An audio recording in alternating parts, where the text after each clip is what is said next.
Christmas. Welcome to the Hallmarkies podcast. And today we are talking about all the rest in the world of Christmas movie land. We're talking about Netflix and CBS uh, and Great American Family and all the other channels. And you can decide what you want to watch. And I'm very grateful to have with me two friends that have done this and all the rest podcast with me now. This is our third year. And I'm Film Critic Rachel Wagner, and Ryan is here. Hey Rachel, it's great to be back with you once again. I feel like it has been forever and a half since we've been together. You've just been like the Johnny Cash song. You've just been everywhere. But I'm so happy to be back doing this all the rest. It's something that I low key look forward to every year because I like to see just how much stuff is coming out and just how Rachel Hallmark is secretly trying to break your brain every year with Christmas movies, and they have yet to succeed. They won't defeat me. And we always throw in a few fun horror movie, Christmas movies, and so you'll have to wait and see. But we also have Jennifer Chandler with us. Hello, thank you again for having me. I'm also excited and definitely look forward to this every year.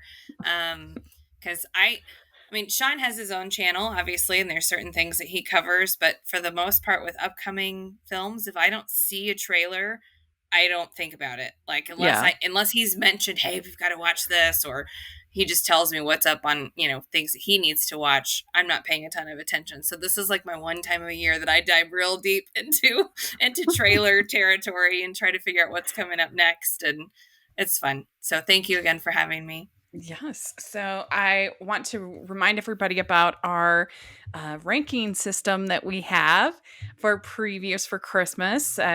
We have the lowest is a coal, and then we have a sock, and then we have an orange, and then we have a diamond ring as the top most anticipated. And if you really like this ranking system, you can even get merch now at our merch store. I'm a sock, I'm an orange, I'm a diamond ring, and I'm a coal merch. So please take a look at that. We'll have that in the description. We'd sure appreciate it. But let's dive in. This can probably be a very long podcast, so get your mug of cocoa. Be ready to go.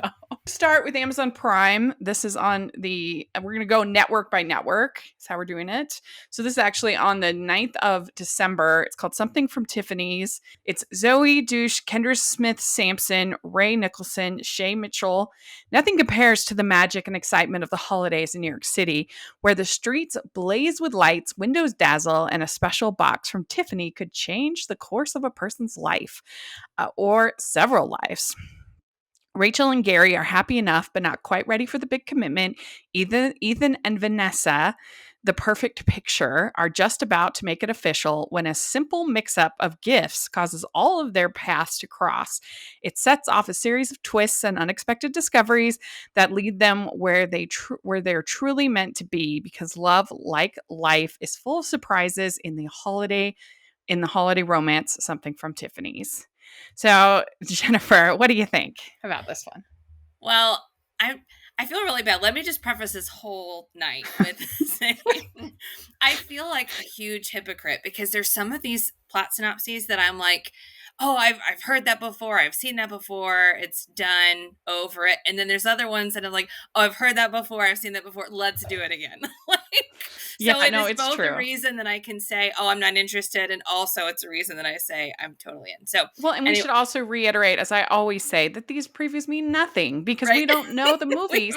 And so a diamond ring could end up being a major disappointment, and a coal could end up being amazing. So it doesn't matter. It's all just to give you an idea of what's coming. That's all. I have to say I'm excited to see the trailer for this one. I think it sounds fun. I love Leah Thompson, and that's Zoe's mom. And so I've always been a fan of hers. So I'm excited. So I gave it an orange. I'm optimistic. I mean, I'm so tempted to give it a diamond ring because, Something from Tiffany's. It would just be too perfect. I do like Zoe. She's in a fun Netflix rom-com called Set It Up. Yeah, Uh, I've watched that multiple times. That's a good one. mhm. Yeah. And this seems like a cute concept. I don't like giving diamond rings right off the bat, but again, it's so perfect for this. I'm so sorry. I totally have to interrupt. I did see on Twitter a video clip of them filming a kiss for this movie, Ooh. and that makes it like a sparkly orange at least, at bare Ooh. minimum. So I'm sorry to interrupt and talk out of turn, No, but I thank you. forgot all about that part. You're giving it like an orange ring pop. Yeah, an orange ring pop. Yes, that's exactly perfect. Okay, good, We're gonna have to good. make subcategories. How about a dreamsicle? A dreamsicle. Yeah. Yeah, that's probably the same for me. I think this has a lot of potential, but you're right. A trailer will really help. What do you think, Ryan? I'm gonna go orange on this one. If for Yeah. nothing else, for Zoe Dutch. I'm slowly becoming a fan of this actress. She was actually in a movie that I think is really underrated that Rachel recommended to me called The Outfit, starring Mark Rylance. Mm, I watched it earlier this year and on Peacock, and I really was not anticipating it being as good as it was. And she is Mark Rylance's assistant in the shop that he owns. And I'm slowly becoming like I'm seeing her in more stuff. I'm slowly noticing her more. So I'm giving this an orange just for Zoe Dutch, and it mhm, sounds like it could be fun, but Zoe Dutch really puts it over the top for me. mhm, And just a note about like formulaic and all of that stuff. I've always said that if a movie's formulaic, that's really inconsequential. I just look for the quality above yeah, anything it's all else. about the execution. Yeah, I enjoyed The Lost City with Channing Tatum and Sandra Bullock. Hmm. It's a movie we've seen about 1,000 times, but I thought it was funny. And Yeah. so it really makes no difference about the formula. It's timed and tested, and I Hmm. usually am more forgiving of those things. Especially in rom-coms, it's especially true. That's why I said in my Ticket to Paradise review is that all that the execution of the tropes is what's most important and the chemistry in a rom-com. You're not looking for like super originality. There's very few I just Yeah, find it so rom-coms. fascinating because I'm going through this list, looking at all these, and I'd read one, I'd be like, ah. And then I'd Like, read another one and be interested. I'm like, what makes this one different from the other one? well, and we all have tropes that we like less than others. Sure. Like I'm not a big fan of the save the farm trope, just because it's kind of boring to me. You're not going to It's like a lot like, of these then. yeah, I'm not a big fan of the liar revealed. yeah, me too. I just rewatched Chicken Run for a podcast I do with my good friend Jacob Martin called Discussing DreamWorks, and I just rewatched Chicken Run. Fantastic if any of you have not seen it. Yeah, And there's a big old liar revealed with Rocky the chicken, and I'm just in there like, thank God that this movie is from Aardman and the rest of it is really good because I would be tearing it apart if it were in a lesser movie. Like yeah, it was Chicken Run, a Bug's Life, and I'm sure I'm missing a bunch of others, but that's one yeah, that I just can't stand. yeah. I agree. I usually anything can be done well, but I agree. All right, let's keep going. So on Apple TV Plus on the 18th of November, we have Spirited, and this is also going to be in the theaters, I think. This is a musical, so hello, I'm gonna be liking that. Will Ferrell, Ryan Reynolds, Octavia Spencer, Patrick Page. Each Christmas Eve, the ghost of Christmas Present selects one dark soul to be reformed by a visit from three spirits. But this season, he picked the wrong Scrooge. Clint Briggs turns the tables on his ghostly host until Present finds himself re examining his own past, present, and future. For the first time, A Christmas Carol is told from the perspective of the ghosts in this hilarious musical twist on the classic Dickens tale. So, Ryan, what do you think? I'm going to go heavy orange, not quite diamond, but orange juice with lots of pulp. um, Very Apple good.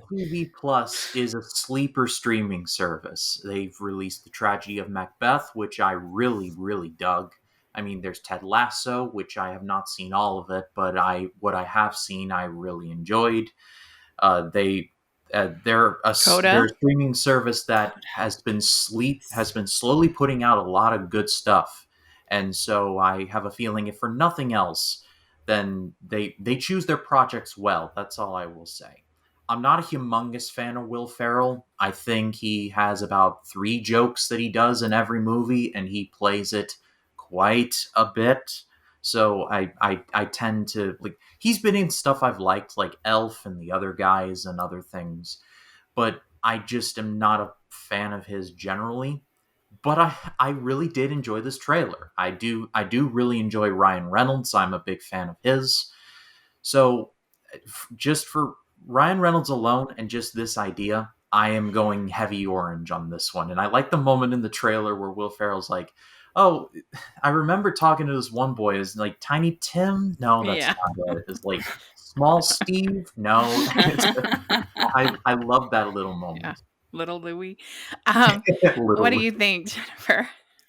So I am going to go a little reveal about myself that is not popular. I am not a huge Christmas Carol fan. I don't like hardly any of them enough to watch, even like as an annual thing. Like I don't know what it is about them. I watched them all the time when I was a kid. Maybe they traumatized me. I don't know. Scary So, ghost stories. and yeah, in general, I'm not a huge Christmas Carol fan.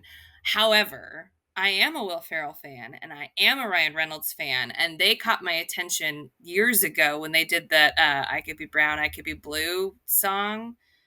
Ryan Reynolds and Will Ferrell did, like, it went viral on TikTok or something, and my kids sang yeah. it for forever. As far as I know, they were filming this when they did that. Musical, I'm in.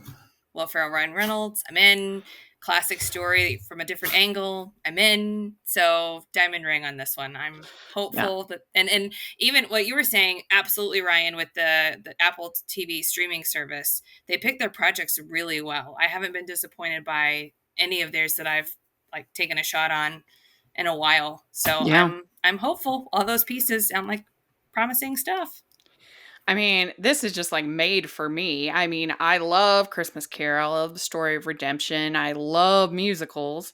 So hello. I mean, I'm fine with Will Ferrell. I'm fine with Ryan Reynolds. I wouldn't like call myself a super fan, but I think they can be funny in the right scripts. So yeah, this just sounds great, and I love the trailer. And so let's just hope it's a good one. So, all right, let's keep going. Next, we're skipping the alphabet a little bit because we're talking about Shudder. And this is on the 9th of December. It's called Christmas Bloody Christmas. And it's Riley Dandy, Sam Delic, and Jonah Ray. It's Christmas Eve, and Tori just wants to get drunk and party. But when robotic Santa Claus at a nearby toy store goes haywire and begins a rampant killing spree through her small town, she's forced into a battle for survival. What kind of? What? That one wasn't on my list, and I am just completely shocked. By design. I just thought that would be funny. Throw it in there. Okay, good. I'm really glad. I was like, I how think did I I- miss that one? But it's a real movie. It's really coming December 9th.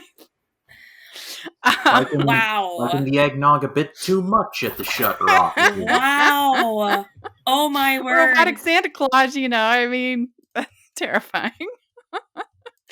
So I think I'm it could be speechless. physical, but if it's for you, God bless you. I'm gonna give it at least a sock. Let's give that a try. That is originality. I haven't seen any trailers. I don't know. It sounds like a risk.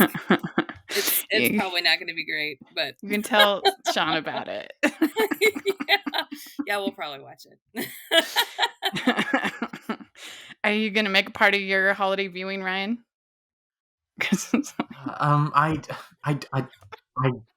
don't You know. couldn't even read it without dying laughing. You didn't even make it. It's like I don't know.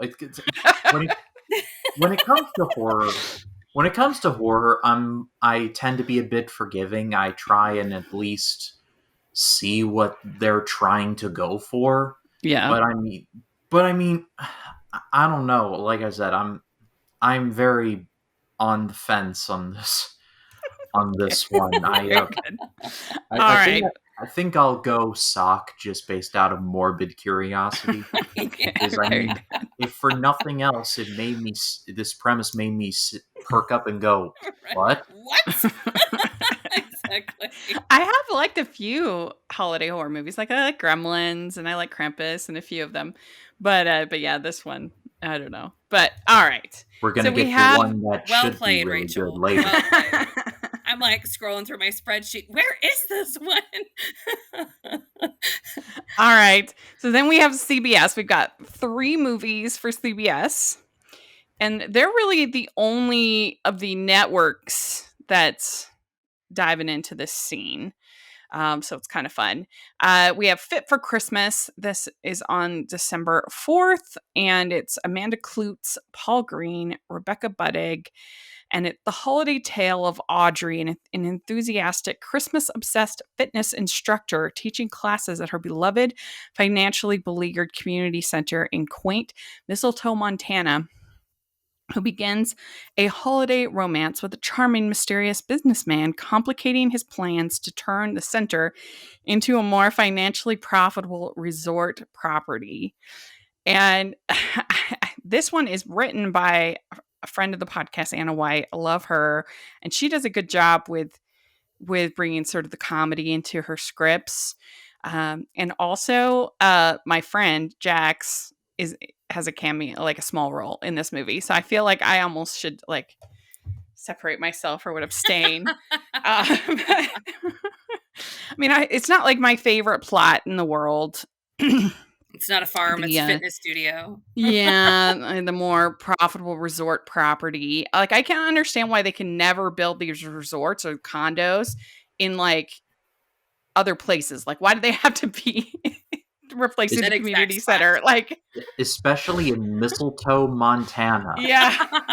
Like, surely there's other land. Like, you build it on Maybe there. there isn't within the city limits and they really want that city. I don't know. There's no land. But I'd probably give this a sock if I'm honest. But without kind of my friend's involvement, I'd probably give it a sock. So, what do you think, Jennifer? I agree. I gave it a sock. The synopsis, it was like a tongue twister, which normally I like a whole bunch of descriptive things, and I like it when they get concise and use big words to describe lots of stuff. That was a lot. And an enthusiastic, Christmas obsessed fitness instructor. I went, no, I'm not super interested. Yeah, so. Financially beleaguered community center. Right? I mean, it's good words, but it's too much. Put down the thesaurus. Exactly. Like, maybe this is the Santa robot writing the plot snaps. But so sorry, no, I'm gonna have to go as a sock. I'm not super excited. What do you think, Ryan? I'm rounding it out. I'm giving this one a sock as well. I'm sure it could be good, but I'm just sitting there thinking to myself, the person writing this was must have just been thinking about this for days. Just been like, I guess they were like, the same broke fitness center would be too on the nose. Yeah. Hey Johnson, what's another word for broke? How about beleaguered? That's good, Johnson. Yeah. I forgot to mention that BET Plus, they decided to do 10 movies this year, which is way more than they've ever done before. And so our friend Jasmine and Dory, they are going to do a separate preview of the own movies and the BET movies, because I was just trying to make this list as manageable as possible. So that'll be super fun for them. All right. So then from CBS, we have Must Love Christmas. It's on the 11th. Liza Lapira, Nathan Vitti, and Neil Bledsoe, a renowned romance novelist, famous for her Christmas-themed books, finds herself snowbound in the charming town of Cranberry Falls, where she unexpectedly becomes involved in a love triangle between her childhood crush and a reporter determined to interview her to save his dying magazine. So, Ryan, what do you think? I'm just sitting here wondering who comes up with these town names. First is Mistletoe. Now it's Falls. Cranberry Hills or Falls or whatever. Next, they're coming up with Gooseberry Creek or something. It's I a think we name need generator. more holiday themed names for towns. Even It's more. like, all right, someone needs to come up with an app that's like naming towns after fruits that are vaguely eaten at the holidays. I wouldn't be surprised if it existed. Yeah. Like Grapefruit Village or I do like both of these guys. I'm not that familiar with Liza, but Nathan Vitti is really fun, and Neil Bledsoe. We've had both of them on the pod. They're super funny, so I think they could actually bring a lot to it. I'm gonna give it like a nice sock, nice pair of socks. A nice sock. Yeah, like Neil Bombas Bledsoe's socks in or a lot something. of things. He's on a lot of these movies. Yes, yes. What did you end up giving it? I'm Ryan? giving it. Oh, sorry. I'll give it a Christmas sock. Oh, Like, a Christmas sock. not a Not a mean stocking. not Just a mean Christmas sock, not a stocking, but the Christmas sock that I would like wear to work around December. You almost sounded like the lady in Elf, Jennifer. Like, what's a Christmas gram? Lady that declawed the kittens. Oh my god. I want a Christmas gram. What do you Oh, give it, goodness. Jennifer? I gave it an orange. It's right on the edge for me. I like that trope where the Yeah. writer goes somewhere and messes with her formula a little bit. And I'm not a huge love triangle person, but it sounded interesting enough. So I Yeah. gave it an orange. Okay, then we have When Christmas Was Young, and this is on the 18th of December. And I do appreciate that CBS has got all their movies in December, because sometimes November gets a little heavy. But it's Tyler Hilton, Karen David, a headstrong music manager in desperate need of a hit song for his last remaining client, finds himself falling for a gifted singer-songwriter with abandoned dreams of making it big as he attempts to secure the rights to a Christmas song she wrote years ago. So, yeah, I think this actually sounds kind of fun. You know, when they're super music-y, it can be a little not great. But just the singing and sometimes I love musicals, but sometimes the pop style of singing in these movies can not be my favorite, especially if they do Oh Holy Night. But I don't know. This sounds kind of fun, like him trying to get this Christmas song she wrote years ago, and so I'm going to give it an orange. I think it could be a good one. What do you think, Jennifer? I gave it a woolen orange. Mm. So I made up some weird stuff Yeah. on my spreadsheet. You're like a fabric orange. Yeah, it's like an orange, but not a real one. It sounds interesting. Like you said, it all kind of depends on how the music falls out and if it works or if it's a flop. But it's interesting enough that I'm curious. What do you think, Ryan?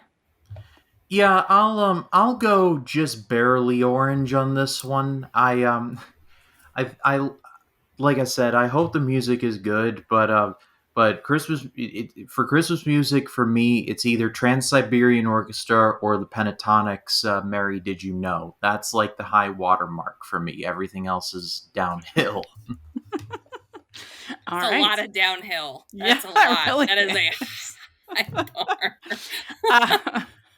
Ho, ho, ho. We'd like to take a second and thank our sponsor for this episode of the podcast. It's the Hallmarkies Patreon. Do you love Hallmarkies podcast, especially at Christmas?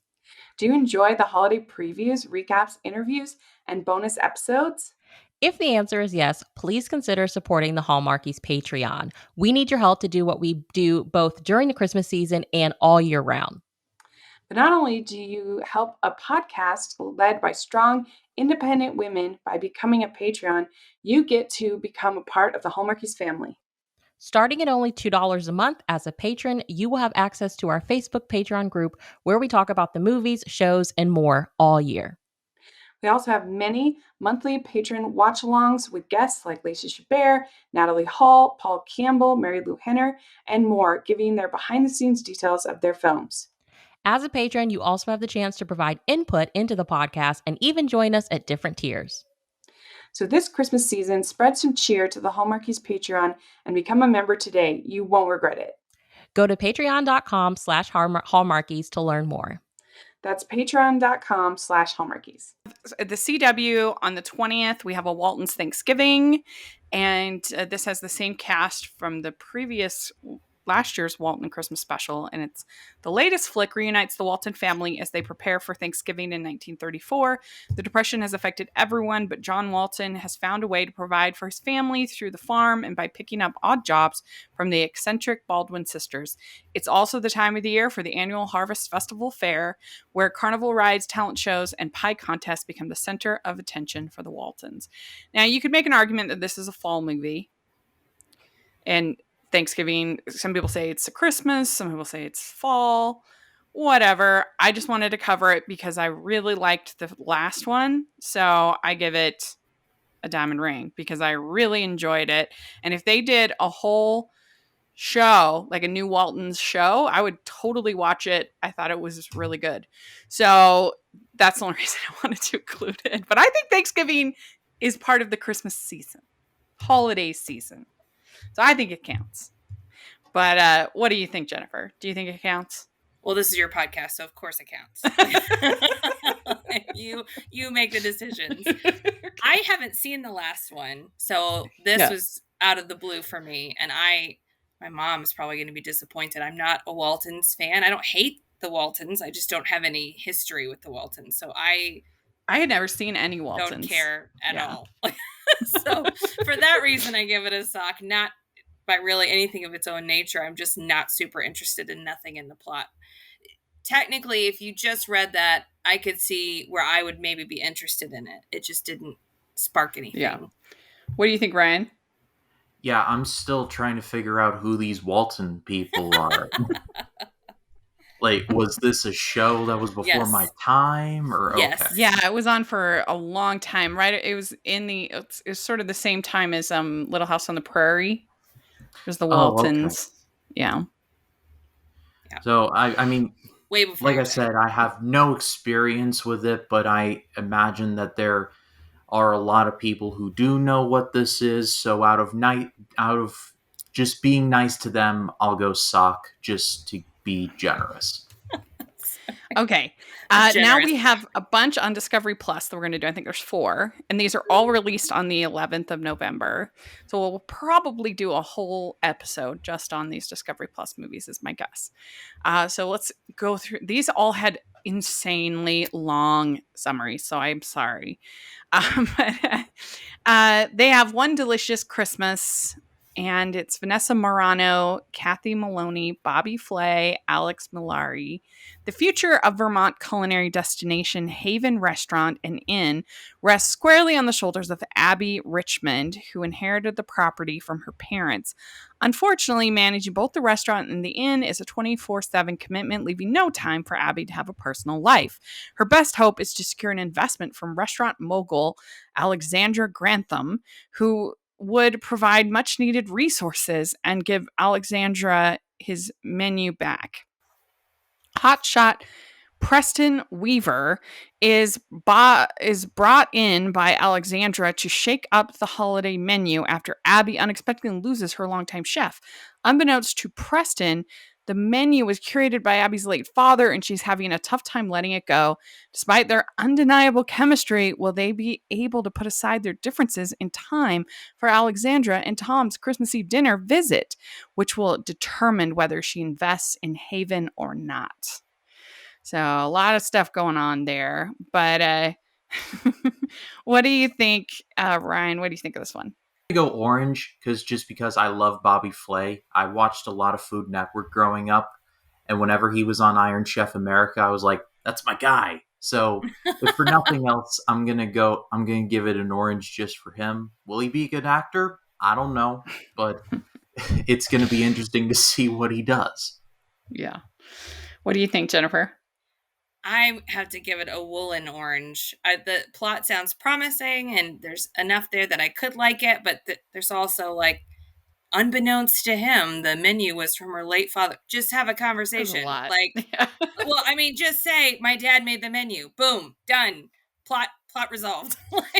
Right. Well, she doesn't want She's having a hard time letting it go is the problem. I understand that, but it's an unbeknownst to him. So reading right. between the lines here, I'm just like, just have a conversation. Like do Yeah. it slow, rip the Band-Aid off slow, whatever. Just take away the mystery. Yeah. Just talk My about guess it. is that Bobby Flay will be in very little of this movie. I think he will probably have about 2 lines. Even less than Ree Drummond in their Discovery Plus movie last year. And maybe that's for the best. Maybe he's sure like a not food the critic or greatest. something. I doubt he's like the greatest actor in the world. You So never know. I'm gonna give this a sock, but I hope it'll be fun. All right, then we have A Christmas Open House. Katie Stevens, Victor Rassick, Ben Napier, Aaron Napier, and I think those are HGTV people. The Napiers, I think. Sounds like it. I'm not Sounds sure, about right. but I'm pretty sure. Are you Googling it? Yes. While you're yes, Googling they're it, I think we HGTV missed people. one at least on my list. I don't know if you're doing a different list. It's called a show called Hometown. Yes, Is yes, there- yes. I know that one. Okay. So anyway, Melissa is an ambitious Atlanta property stager who teams with her old high school crush, David, to sell her newly married mom's home in their small Georgia hometown. The place is cozy but hasn't been updated in decades, so the two join up to renovate the place before a couple of wealthy potential buyers are due to see the house on Christmas Eve. That was a long sentence. Yes. Melissa would love to spend a portion of her budget on a few custom projects created by a unique couple, Henry and Sarah Wright, who are gifted at small town home restoration and appreciate the legacy of a family home. Henry is a master woodworker and custom furniture builder, and Sarah is an artist with an expertise in cold, color, and transformative design choices. As Christmas approaches and the tensions grow, so does romantic relationship between Melissa and David. But the fact that Melissa intends to return to Atlanta and start her own business with the cash she will get from the property sale, while David has no intention of leaving his hometown, could be a deal breaker for their new relationship. So for me, that's a really boring conflict of like, we don't want to move, so we're not going to fall in love. Like, really? So I'm not super excited about that. And I have to admit, I have never seen this HGTV show, so I'm not like invested for that. So I'm going to give this one a Cole. Sorry, guys. I didn't think it sounded good. What do you think, Jennifer? I think I'm going to have to agree. I like HGTV in general, and I like those concepts, but I like them because they're real people. Well, hypothetically, but as real as maybe you get on TV, I don't know. But it just seems weird to put real people in as fake people, renovating, like doing something they actually do, but for pretend, for a plot device. I'm out. Yeah. I mean, I might watch it if it was like just popped on the TV, but I won't seek that one out. So I'm going to go with Cole. What do you think, Ryan? I promise it's not just because of peer pressure. I'm going Cole as well, just for the sake of, just like I said, HGTV, not really my thing. No offense, it just is not for me, and it just seems like one of those things where I'm sure it's meant for others, but it's just not meant for me. Yeah, so the next one, it also is an HGTV. It has Hilary Farr, who is in the Love It or List It show. It's called Designing Christmas, and this is it has Jessica Soar, Marco Grazzini, and Mikey Selkin. And for the past 6 years, interior designer Stella and contractor Pablo have charmed homeowners and viewers alike as co-hosts of the renovation show House Sweet Home by relying on their expertise and palpable on-screen chemistry, despite not being an actual couple. After the owners of the home slated for their upcoming holiday episode pull out, Pablo and the HSH team convinced Stella to be their next client in hopes of saving the episode and the show itself. This has a trepidatious Stella not only agreeing to renovate her family's Victorian home with Pablo, but also moving her impending nuptials to fiancé Jack up several months in a bid to make this their biggest and best episode yet. as Stella and Pablo labor together more closely than ever before to bring her family's beloved home back from a state of disrepair in time for the Christmas Eve ceremony. Stella confides in her mentor, Freddie, and the complicated and unexplored feelings that could jeopardize everything. So that was a lot. But Yeah. I do think this one, it certainly sounds better to me than the last one. I think this, like, them working together and like they have this undeniable chemistry and back and forth and could be kind of fun, like a friends to lovers kind of thing. And I do like Marco Grazzini. He can be very dreamy. So I'm going to give this one, I'm going to give this one an orange just because I think it sounds like the best of the four. Like a give it like that orange where you're like, I think this one might not taste that good, but I hope it's good. I'm gonna peel it anyway. So like a baby. Yeah. What do you think, Ryan? This is another HGTV one. I don't know who these people are. I'm going to go. I don't know. Struggling with this one. I think I'm gonna go sock just to be generous. All right. What do you think, Jennifer? I'll be the mean one. I'm sticking it with Cole. I support you. It suffers because it's right next to the other one. That one's not entirely fair just because they're back-to-back renovation ones. I don't like being mean to people taking a chance. Like, I want people to make new stuff and try things, and that's how we find other stuff that we like. But no. Yeah. And poor you having to read that entire thing. It was... Seriously, there needs to be like a limit, like tweets, because yes, like some of these are like down. One sentence. I have no idea who the characters are. I can't figure out which person we're talking about, and then there's others that's an entire novel to describe a movie. I could watch the whole movie by the time you finished reading the description about it. For real, the people at Discovery Plus need to calm down. I know they're enthusiastic about their movies. Great job with the effort. Channel it elsewhere. Okay, the last one is A Gingerbread Christmas, and it's got Tia, Sarah Carr, Sugith Varghese, Kiana Teresa, Duff Goldman, and Mark Ben David. And it's after a devastating workplace development throws Hazel's job prospects as a full-time architect into question, she leaves New York City to spend the holidays with her father, Ted, in her suburban Chicago hometown. While there, she discovers that the family bakery is even worse off than she imagined, having been on the decline since the passing of her mother. And to add insult to injury, her former best friend, Shelby, has opened a trendy new bake shop across the street. When all seems to be lost, she gets the idea to enter a gingerbread house competition led by homegrown food celebrity Mark Clemens, offering a $100,000 prize, enough to get the ailing bakery back on track. While working on her magnificent cookie edifice, a romance begins to bloom with local contractor James Meadows, who, along with his daughter, has been helping her father out by lending his baking prowess to the place while trying to fix it up in his spare time.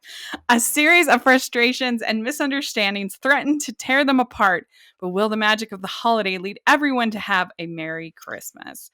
And there's a couple missed opportunities, I feel like, here. I feel like, why not have this be an LGBTQ story when you have Kiana Teresa with the rival bakery across the street? Like, I feel like that could be a really fun plot line for Hazel and Shelby, right? They're like rival bakeries, and that could was be like fun. I'm trying to remember the name of that movie. There was a movie where there were restaurants across the street, and it was like, yes, that was yeah. That was a great Mirren. I actually really enjoyed that movie. It was a great also, movie. I feel like it's a mistake to why make this a Christmas movie? If you're going to have Duff Goldman, like, he's Jewish, why not make it a Jewish movie? That would be fun. There's not that many Hanukkah movies. They are too invested in their descriptions. They have not thought of these other things yet. And the Hanukkah movies that we have are unfortunately 8 Crazy Nights, which yeah, I mean, there's been some on Hallmark and the other networks and things, but I just figure that seems like a missed opportunity. Why not have have it be something. It's like 2 diversity missed opportunities. So I'm going to dock it for that. I'm going to give this a dirty sock. I'm not that excited about it. Oh, dirty But sock. what do you think, Jennifer? Despite the very long ongoing description that almost made me want to hate it instead of give it any sort of opportunity, I gave it an orange. I like the lead actress in it. I think the story in general is interesting. I think it sounds like they might have shoved a little too much together. I don't know yet without obviously having seen it, but it's like, how many problems do you need to have a film? Like, there's so much going on. I don't know if that's just them being overzealous and oversharing and all the details of all of the things, or if they're really as big of plot points as warrants bringing them up. But I agree. I think there's some missed opportunities, but given what actually is there, I hope that it's better than the description. I'll give it an orange. Yeah. Did you go, Ryan, for this one? What No, are I you going to give haven't it? yet. Okay, what are you but, going to give it? I'm gonna go sock just for reading this description. These I people might have to need- turn my camera off so I'm not a distraction dying while Rachel No. reads these. No, it's fantastic seeing your reactions to all of these. Because I'm not the most expressive person in the world, and seeing you roll your eyes at all of this, it's fantastic. But Okay. these people at Discovery Plus, they need to delegate. It's like, all right, here's this, then there's this, and then there's this. Like, And do you just think it's the actual writers that they've tasked for the writing the descriptions, like someone who's used to writing something substantial, Right. and so I they can are see not that. trained in writing something small, and so this is as condensed as it can get. Discovery Plus, if you need my help, I'm available. I will help. I will help write your descriptions. I have hardly any qualifications at all, but I'll do it. All right, now we have the exact opposite with Disney Plus. We have very short descriptions. First up, we have the Guardians of the Galaxy holiday special, and we don't even have like an actual date. We just have. I just put December 1st because it's sometime in December for this, and of course you got all your cast from Guardians of the Galaxy. And all we have is that Star-Lord, Drax, Rocket, Mantis, and Groot engage in some spirited shenanigans. That's the only summary that we have. So, I mean, this really just depends on how much do you love the Guardians of the Galaxy for their holiday special. I am kind of mixed on Guardians of the Galaxy. I loved the original. I thought it was so charming and funny. The second one was very disappointing to me. I thought it was kind of mean-spirited, actually, and I thought the story was kind of messy, and things that I found charming in the original, I found not charming in the second one. Like the music wasn't as charming the way they did it. I don't know. It was disappointing to me. It's one of my lesser favorites of the MCU. I know that's unpopular opinion. So, I mean, well, I don't know if I'll even watch this, but maybe if I have time.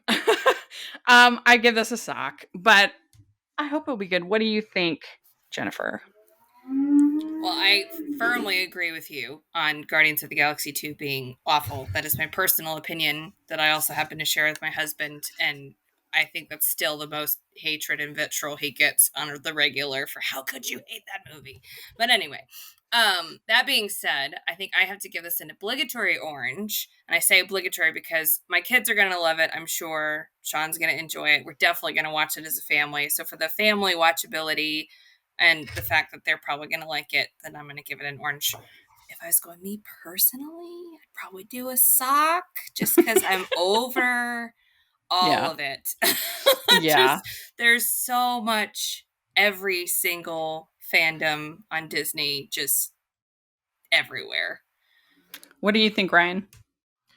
Well, in the words of Beyonce, she said, if you like it, then you should have put a ring on it. Well, I'm going to put a diamond ring on this one. There you go. Okay. My first one of this podcast. And I'm going to be that one dude. I actually love Guardians of the Galaxy Volume 2. I like the direction it took. I know that I'll be the unpopular one around here, but that's the hill, and I will We die do on. not hold your opinion against you. That is the beautiful thing about this. No, I do understand why people wouldn't like it. I do understand it. It's significantly darker than the first one. I will say that up front. And I didn't, and to be fair, I did not like how mean Rocket was. I just thought that he was very just bullyish for the sake of being bullyish.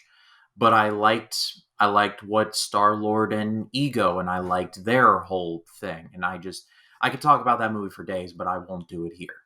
But James Gunn's directing this. They got the whole cast back: Chris Pratt, Zoe Saldana, or not Zoe Saldana, excuse me. Yes, Zoe Wait. Saldana. Oh, she is. Oh, well, she's back there, and Dave Bautista. They got the whole crew there. So, if for nothing else, I give it the diamond ring just for the whole crew being together in one place, if for one more time. And I know we're getting Guardians 3, but it's going to be fun just to see the gang back together. All right. Then we have Mickey Saves Christmas. This on the 27th of November. And it's in this stop motion holiday special, Mickey, Minnie, and their pals attempt to celebrate the perfect Christmas at their snowy cabin. However, when Pluto causes Santa to lose all the presents on his sleigh, the friends travel to the North Pole on a quest to save Christmas and find the true meaning of the holiday. So, this one for me is totally a diamond ring. I mean, I love animation. I love stop motion animation. I'm so excited that Disney is making stop motion animation. They haven't done anything with stop motion for a long time. So that's very, very exciting to me. And I love Mickey and I love Minnie. And I mean, I just think this just sounds like it's made for me. I really think it sounds cute. So, yeah, for me, this is a stop motion animated diamond ring. Wow, very But specific. what do you think, Jennifer? I agree. Except for I'm going to go with an orange or an enthusiastic orange as opposed to my obligatory orange. We love Mickey and Minnie. I love stop motion animation. So I'm excited. Sounds like a good plot. True meaning of Christmas is always nice when it's certainly not centered on gifts and getting stuff. Yeah. What do you think, Ryan? I'm going to go orange on this one too. I love me some stop motion animation.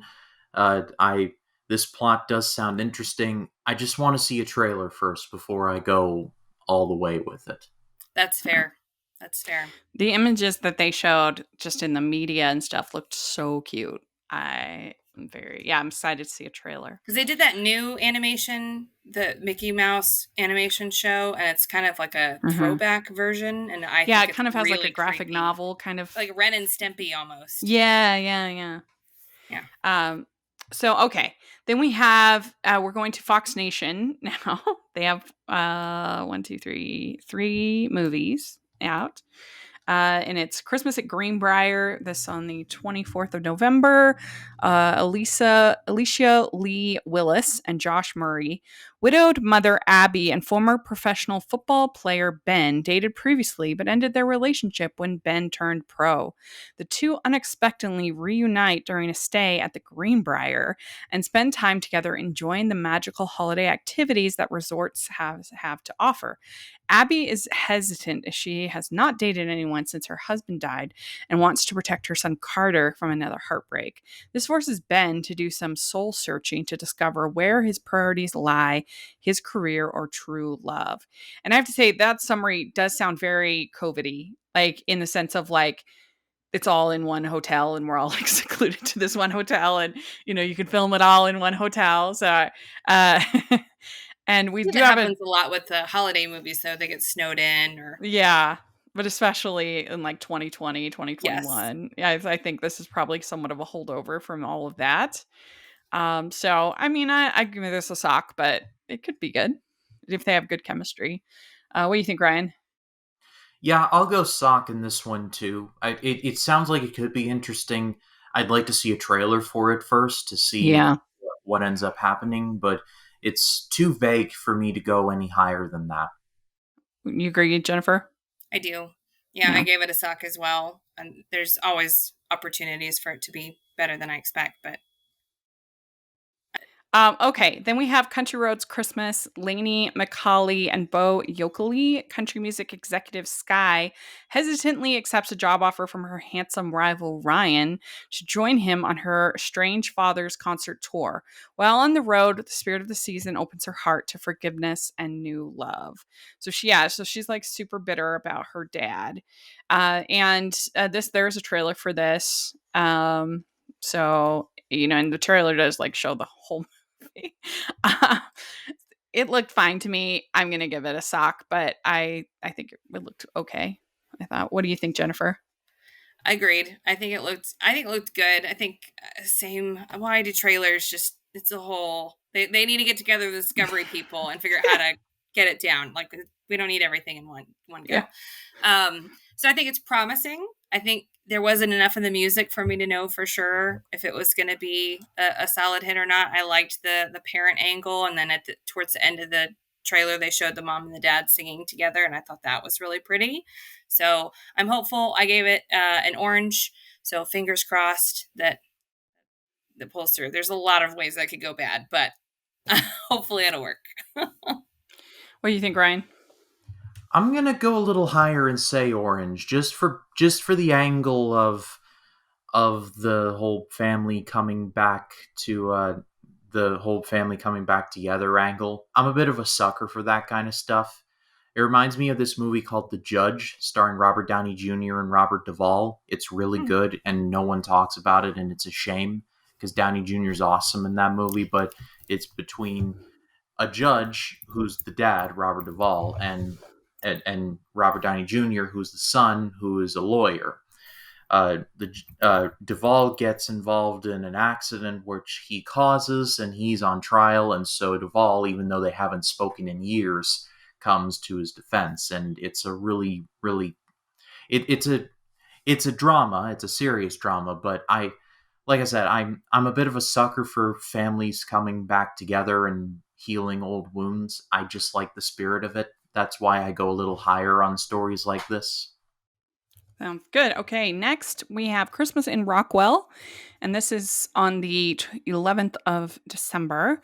Ex-child actor Elisa returns to her hometown to hide from the press after a movie flop.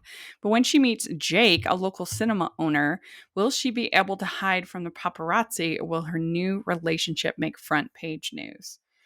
Actually, I think this sounds kind of fun. I really like Steven Huzar. He's very dreamy. And I don't know, just as a movie person, the star coming and the cinema owner, and I feel like with the right script and with the right banter and everything like that, it could be pretty fun. So I'm going to give this an orange, and we'll see what happens. But what do you think, Jennifer? I think it sounded promising. I think I could get on board with a more optimistic version of what you said. But when I read it, I kind of thought of like Notting Hill, only if he was familiar with movies and knew who she was. And for me, it was like, how would that work? So That's true. For me, I gave it a sock because I wasn't feeling the description. But again, I'm happy to be proven wrong anytime. What do you think, Ryan? I was going to say this kind of sounds like this movie called Beyond the Lights, which is another movie that I think is really underrated. It's about a female pop star who meets a security guard and the two fall in love. Mm-hmm. I think that one's really good. It sounds a lot like that. Do you mean Bodyguard? I'll go soft on this one. Oh yeah, The Bodyguard too. Oh yeah, that works. Except for The Bodyguard brings in this like thriller aspect, and that part doesn't work as well.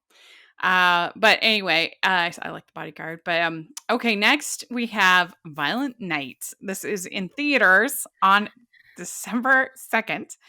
David Harbour is the star. When a group of mercenaries attack the estate of a wealthy family, Santa Claus must step in to save the day. We have a trailer for this. My friend Kristen Maldonado, she watched this at New York Comic Con, so she's already seen it, and so I know, and then I know some other people that were at New York Comic Con already seen this movie. What do you think, Ryan?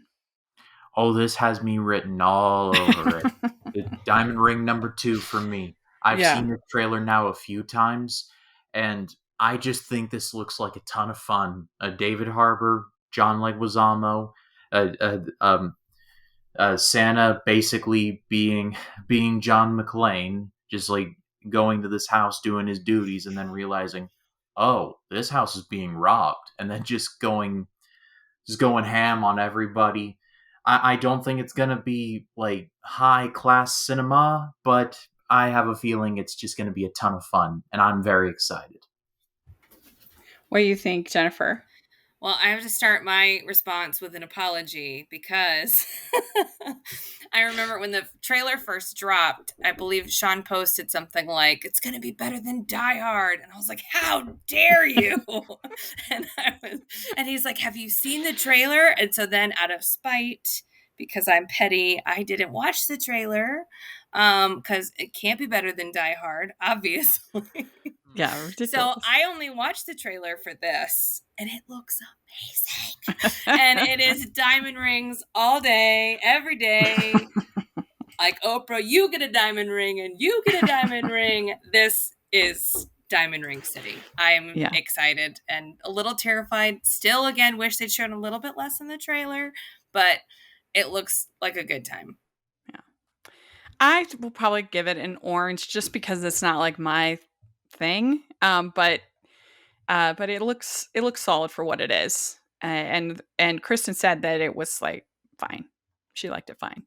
So, and I think she's kind of like me, like it's not really her genre. So that was, I think, a good review from her for this kind of movie. Anyway, so next we have Great American Family. It's our next group, and in the world of Christmas movie space, Great American Family is a little controversial because it's run by Bill Abbott and has some who was kicked out of Hallmark, and it has some investors that some people don't love.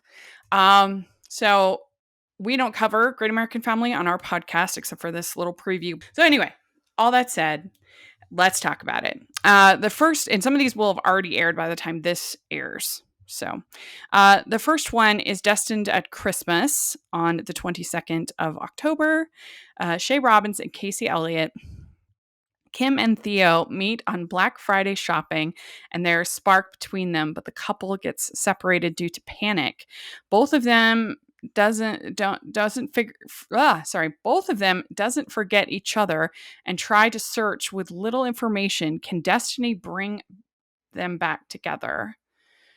So they have a spark. It sounds kind of like serendipity a little bit. You know, they like meet, have the spark, but then they get separated due to Black Friday panic. And this is kind of funny, this movie, because my friend has been like following Casey Elliott for a while, and he's been in like several Great American Family movies, and he's yet to acknowledge them on his Instagram, which is kind of weird. Like, if you're starring in a movie, you think you would talk about it and be like, and I guess he finally did acknowledge this one. But we're all like trying to figure out what's going on with Casey Elliott, what is going on with him in Great American Family. Anyway, so I feel like I've been kind of following Casey Elliott through my friend. But I do think it sounds kind of cute. I think it sounds fun. So I'm going to give this an orange. What do you think, Ryan? I'll go orange on this one too. It sounds fun. It's a bit hilarious considering that most Black Friday stuff is done like literally before Black Friday, but considering Oh yeah, that's true. That's a good point. considering what this movie is going for, it seems like it might be fun. Who knows? What do you think, Jennifer?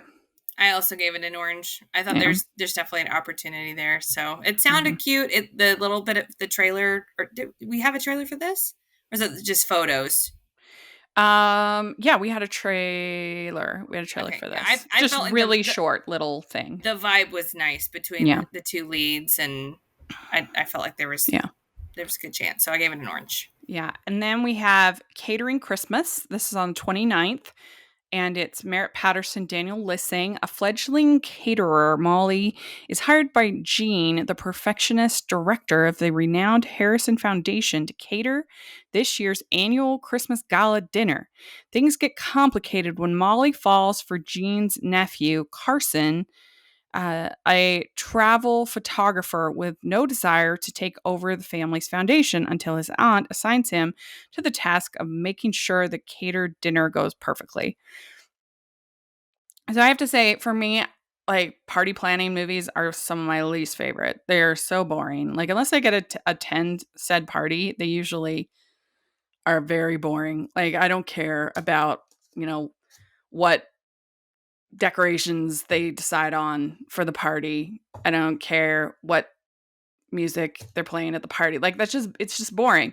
And so unless the banter is really good, then yeah, not my favorite. I'm gonna give Yeah. this one a coal dusted sock, but I do like the two leads. What do you think, Ryan? I'm going to go. I think I will go Cole on this one. Party planning movies just in general, because I just have a feeling it's just like it's like, oh, it's going well. Ah, crap. And it is like something last minute always pops up, and they always just try to ramp up the drama, and the main character's always just hair falling out, just like, oh no. And it's just like layer on top of layer, and then I'm just sitting there like, it's all gonna work out. Come on now. And sure enough, it does. So yeah, not for me. What do you think, Jennifer? I agree. I suck. Like you said, parties don't, if they're all in one confined space, there's not like a heist happening. Like, I don't know how it's gonna be super interesting. So I mean, unless you have someone like Nora Ephron or like really great writing, then I mean that could save anything. But yeah, it's usually pretty much a snooze. Welcome to the Pilot Podcast. My name is BJ. And my name is Me Too, and we promise this promo is worth it, so please don't skip ahead. We're two judgy friends who put our judgmental skills to work for you. We review the pilot episodes of new and popular shows and shows that our listeners request to answer your question, should I watch this? Look, a lot of us are spending a lot more time at home, and yes, we should be reading and trying new projects and enriching ourselves, but does anything beat binging a great show? Let us take the guesswork out of deciding what your next show will be. Tune in to The Pilot Podcast at thepilotpodcast.com. A Royal Christmas on Ice. This is on the 5th of November. Anna Marie Dobbins and Jonathan Stoddard. Looking to escape his royal life, a dashing prince comes to the United States to start a business in a small town in upstate New York and winds up falling for a former Olympic ice skater. So, what do you think, Ryan? It kind of, I was thinking that this reminded me a lot of like Aladdin, how Jasmine wants to escape that. So like the first third of Aladdin, it's like there's that whole thing, and then Aladdin realizes that she's the princess, and it reminded me a lot of that. I think I'll go sock on this one. What do you think, Jennifer? well, I think they should hire Ryan to write the description, because when he started talking about it, I was very interested in it. When I was reading it, I went, no, absolutely not interested at all. So Ryan's version, I'll give it an orange. The one that I read, I'll give it a sock. Because I was maybe a dirty sock even. I was super not interested until Ryan described it. I'm not like, I agree. I'm not the biggest on these royal movies. There are all kind of variations on Cinderella, and I'm just a little worn out on them. But I'm gonna give this a Cole. I don't think it sounds great. Okay, then we have Love at the Christmas Contest. Samantha Cope, Ross Jurgel. For as long as she can remember, Angie's favorite part of Christmas has been the Christmas Eve tree lighting in the town square. But this Christmas, her first without her mom, Angie doesn't feel much like celebrating until she learns her mom had always dreamed of winning the annual tree decorating contest and seeing her tree lit up in the town square. Angie realizes winning the contest and decorating the town's tree is the perfect way to honor her mom. What Angie isn't expecting is her high school sweetheart David and his adorable daughter Gabby to enter the contest too. And I always think these movies, like, nobody does anything on Christmas Eve. Like, you want to enjoy it, like, the whole month of December. It should be on Thanksgiving Eve. Yeah, exactly. Yeah. And it's, I mean, I go to Christmas Eve mass at midnight, but I mean Except for that's that, yeah. but Um, that's at like midnight, so that's on the borderline. yeah. But as for everything else, it sounds fun enough. Them getting competitive over this tree decorating and everything.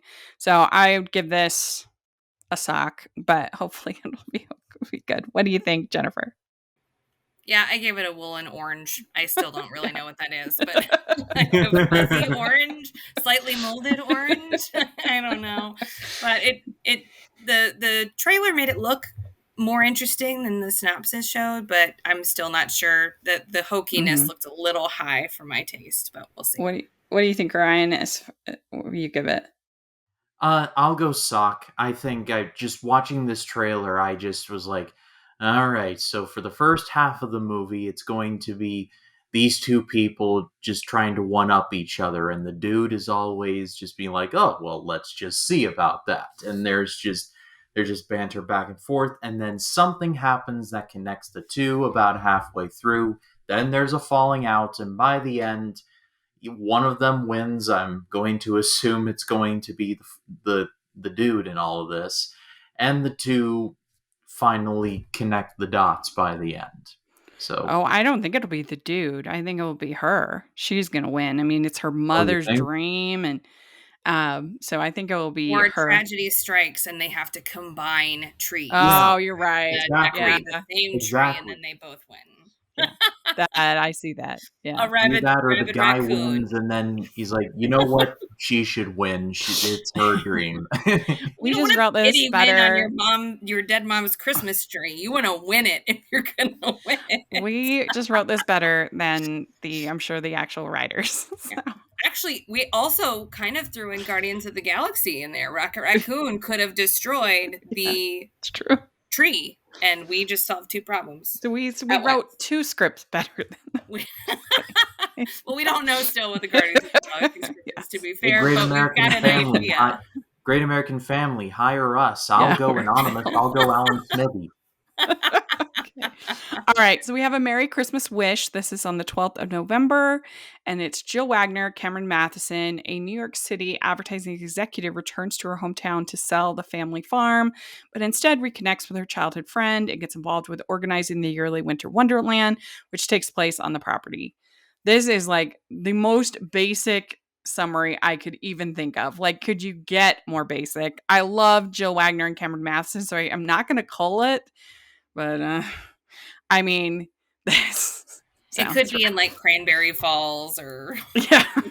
I something. mean, That come would make on. push it She over the returns edge. to sell the family farm, but reconnects with a childhood friend, and they organize the yearly Winter Wonderland. It's just like they were opening a book of cliches and just like boom, boom, It's like the Hallmark Twitter writer, the AI that writes Hallmark yeah, plots. yeah, It's exactly. like that. That's exactly what that is. It's like Christmas movie Mad Libs. This Yes.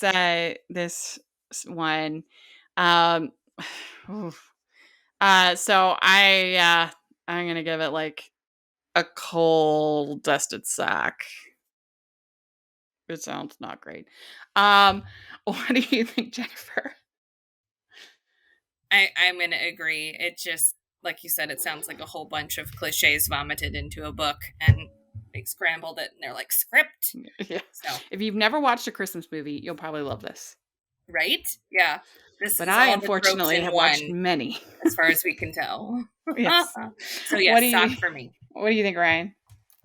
I'm just sitting here laughing because when I initially read this, I'm like, farm. I'm like, well, there's your farm movie for the Christmas season. Rachel has entered the chat and be like, really? A farm movie? You serious? But I'm going cold dusted sock. I concur with the group. Okay, then we have My Best Friend's Christmas. This is Brianna Hill and Colton Little. When a woman returns home to find her ex in a relationship, she enlists her best friend to act as her fake boyfriend. Now, that's also a very basic plot, but it's a plot I enjoy more. Fake boyfriends are usually really funny. And so I don't know either of these leads, But I'm still going to give it a sock, but it could be really funny, I think. But what do you think? What do you think, Ryan? Well, this kind of reminds me of this meme I saw last Thanksgiving about how someone set up like a Thanksgiving like relationship package where for a certain amount paid to the boyfriend plus a plate, they could be like wear certain matching outfits or it's like call dad pops or That's for pretty like much my dream to or have for a like certain fee, they could be like it'll like have a cute backstory or something like that. That's what this reminds me of. I think I'm gonna go. I think I'm gonna go sock, and I think I'm being generous on that. What do you think, Jennifer? Okay, so I have to be honest because when I first read it, first started watching it, I was like instantaneous sock, not interested, too many tropes. And then I saw the girl meeting the ex-boyfriend, and that was all sappy and weird and awkward, and he didn't tell her for like a really long time that he was in a relationship. And then the best friend came, and I was like, ooh, I'm seeing this chemistry here. So Yeah. I am willing to give it a fuzzy orange. Well, Yeah. like slightly moldy orange. I'm Okay. hoping that it turns out better and more towards the side of what it could be instead of what they set it up to be like. So Yeah. fingers crossed. All right. So we have Christmas at Pine Valley, and this is Christina Cole and Andrew Bernat. Natalie writes a blog that leads people to accidentally believe that her farm is family owned and run when it is, in fact, a collection of friends who are chosen family. Reporter Josh is intrigued by the family's story, traveling to the farm to write an article. When Josh begins interviewing the family, they maintain the story, fearing the truth will cause them to lose everything during the busiest time of the year. So, what do you think, Ryan? This. Yet another farm movie. But why is there this lie? I don't understand why there needs to be this lie about the chosen family versus the real family. Like, what? This kind of sounds like a weird version of Christmas in Connecticut. I don't know if I'm too off base with that. Mm, yeah, I mean, I guess like they are lying and they lie in Christmas in Connecticut. Yeah, I don't think I've seen that one. It's pretty funny. You'd like it. Yeah, I reviewed it last Christmas and I enjoyed it quite a bit. I'm gonna go sock on this one. This is yet another farm movie, and I feel like Yeah. I've seen it 1,000 times. I just don't understand why you would lie about this fake family. It doesn't make any sense to me. So I give it Why does it even have to be a lie? like yeah, that's what I'm saying. We're Like a family. Like we're Especially, why is this a huge journalistic coup? like if Not he's coup, coming that's the to wrong do word. the piece, just say we have this chosen family. Right. Like who cares? It's weird. So yeah, I give it. You give it a especially Cole? on the internet, Cole. is like I just Yeah, maybe I give it a Cole. It just sounds bad. just from the synopsis alone, it's just too much for me. Okay. Then we have Christmas at the Drive-In. This is on the 25th. Danica McKellar, Neil Bledsoe, who have worked together several times before. So they do have, I think, pretty good chemistry. A property lawyer fights to save her hometown's local drive-in theater, never imagining her opposition is the late owner's son and her first love.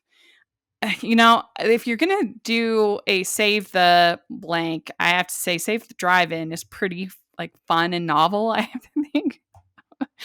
And I do think these two have chemistry. So I'm actually surprisingly, because I hate the trope, I'm gonna give it a an orange, but we'll see. Maybe like orange flavored movie popcorn or something like that. But what do you think, Jennifer? Shock is what I said. I love drive-in movie theaters, so that almost pushed me over the Yeah. edge because I think that's charming. I love drive-in movie theaters. I'm not opposed to the save the family business thing. It just didn't do it for me. So, suck. What do you think, Ryan?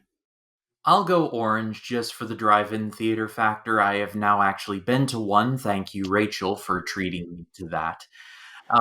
Yeah, this is a story. It's like is like the dude, of course, doesn't say what his connection is to the theater until like the last 15 minutes. Yeah, that And, could be cringe. and I'm just sitting there thinking to myself, just tell the woman what your relationship is to the theater. Yeah. You are grown adults. I'm sure a deal can be arranged. And Yeah, and then you have the lie reveal, like, oh, how come you didn't tell me you were the owner all this time or whatever? you didn't Owner's ask, son. so I didn't tell. I'm like, well, I can't read your mind, genius. I'm not I Professor think X. we have a calling in script revision. Yes. I think Call they us. can just pitch it to us and we'll be like, no, just tweak this part, add this. Oh, that's good. Leave that in there.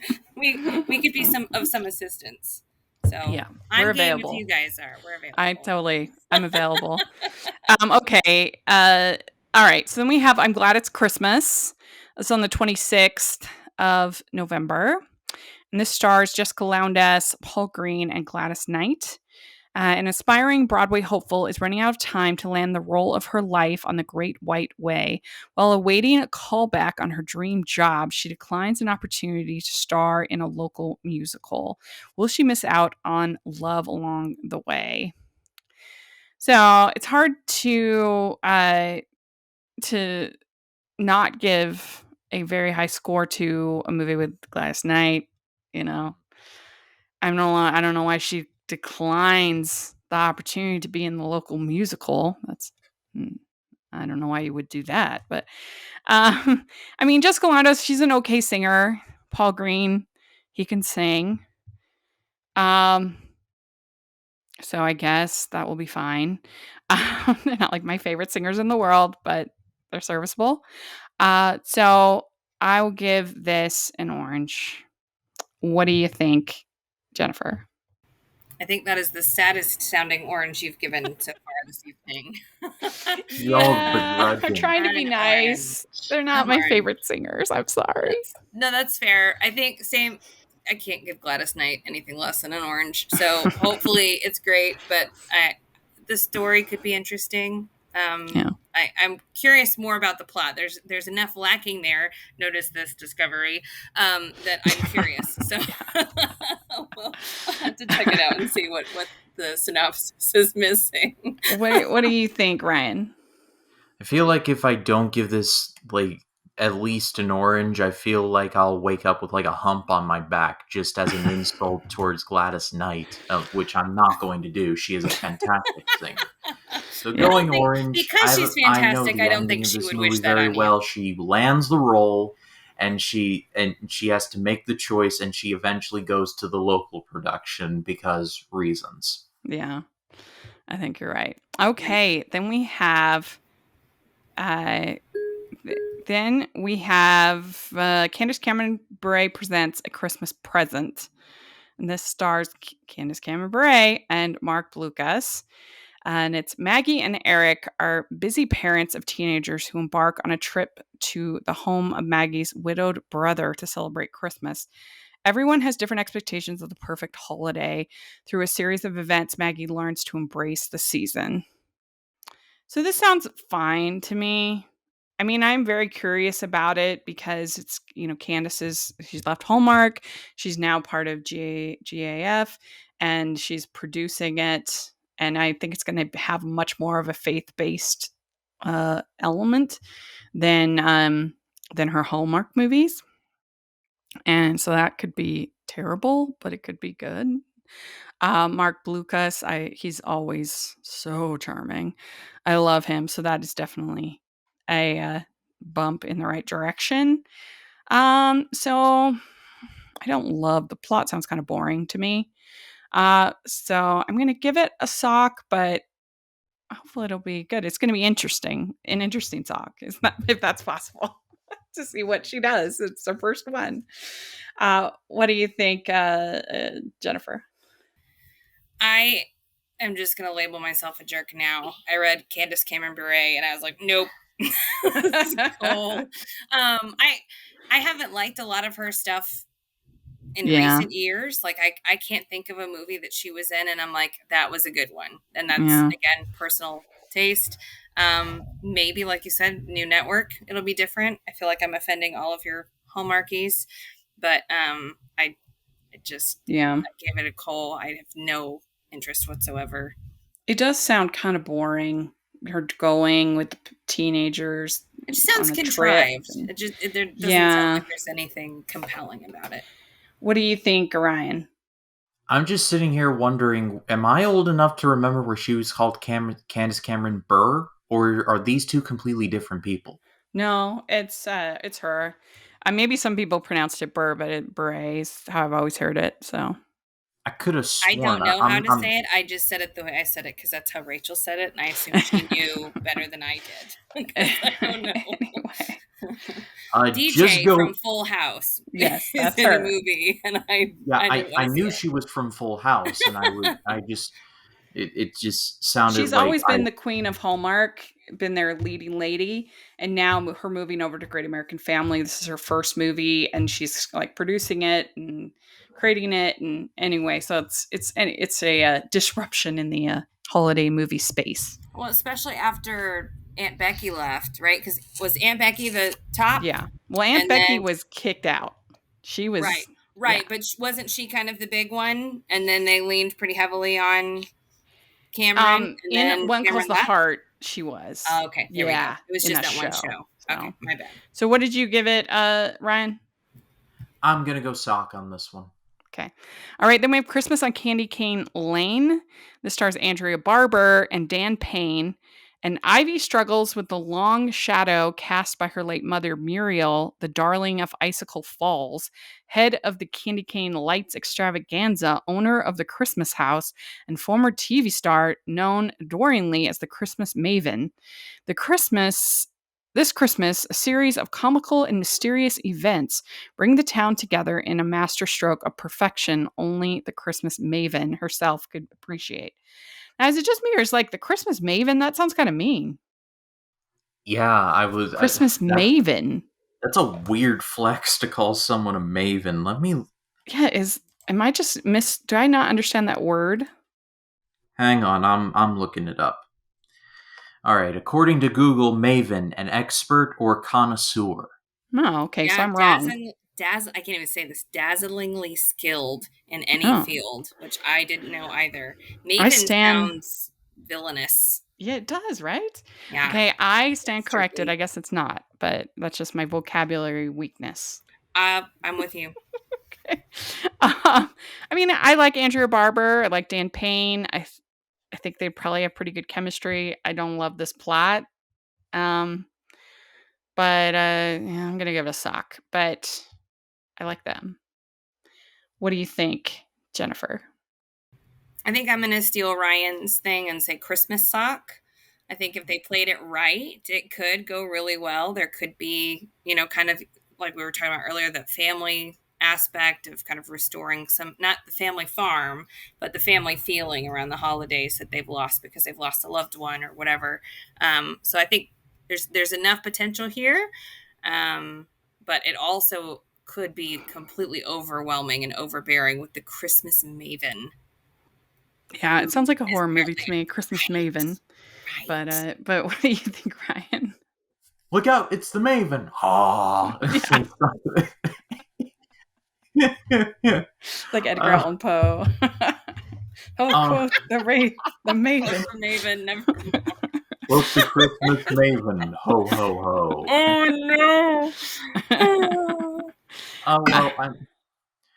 I'm going to take it back and I'll say Christmas sock, and I guarantee that in this movie there is going to be a scene where the main character is visited by her mother in a dream, and the mother gives her a pep talk of some kind. Yeah. Like, I did not raise you to give up on this.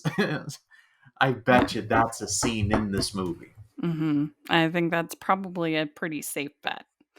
Okay, then we have B&B Mary. and this stars Jen Lilly and Jesse Hutch. Renowned luxury travel blogger Tracy is invited by owner Graham to a Christmas getaway in exchange for her review of his family's small bed and breakfast.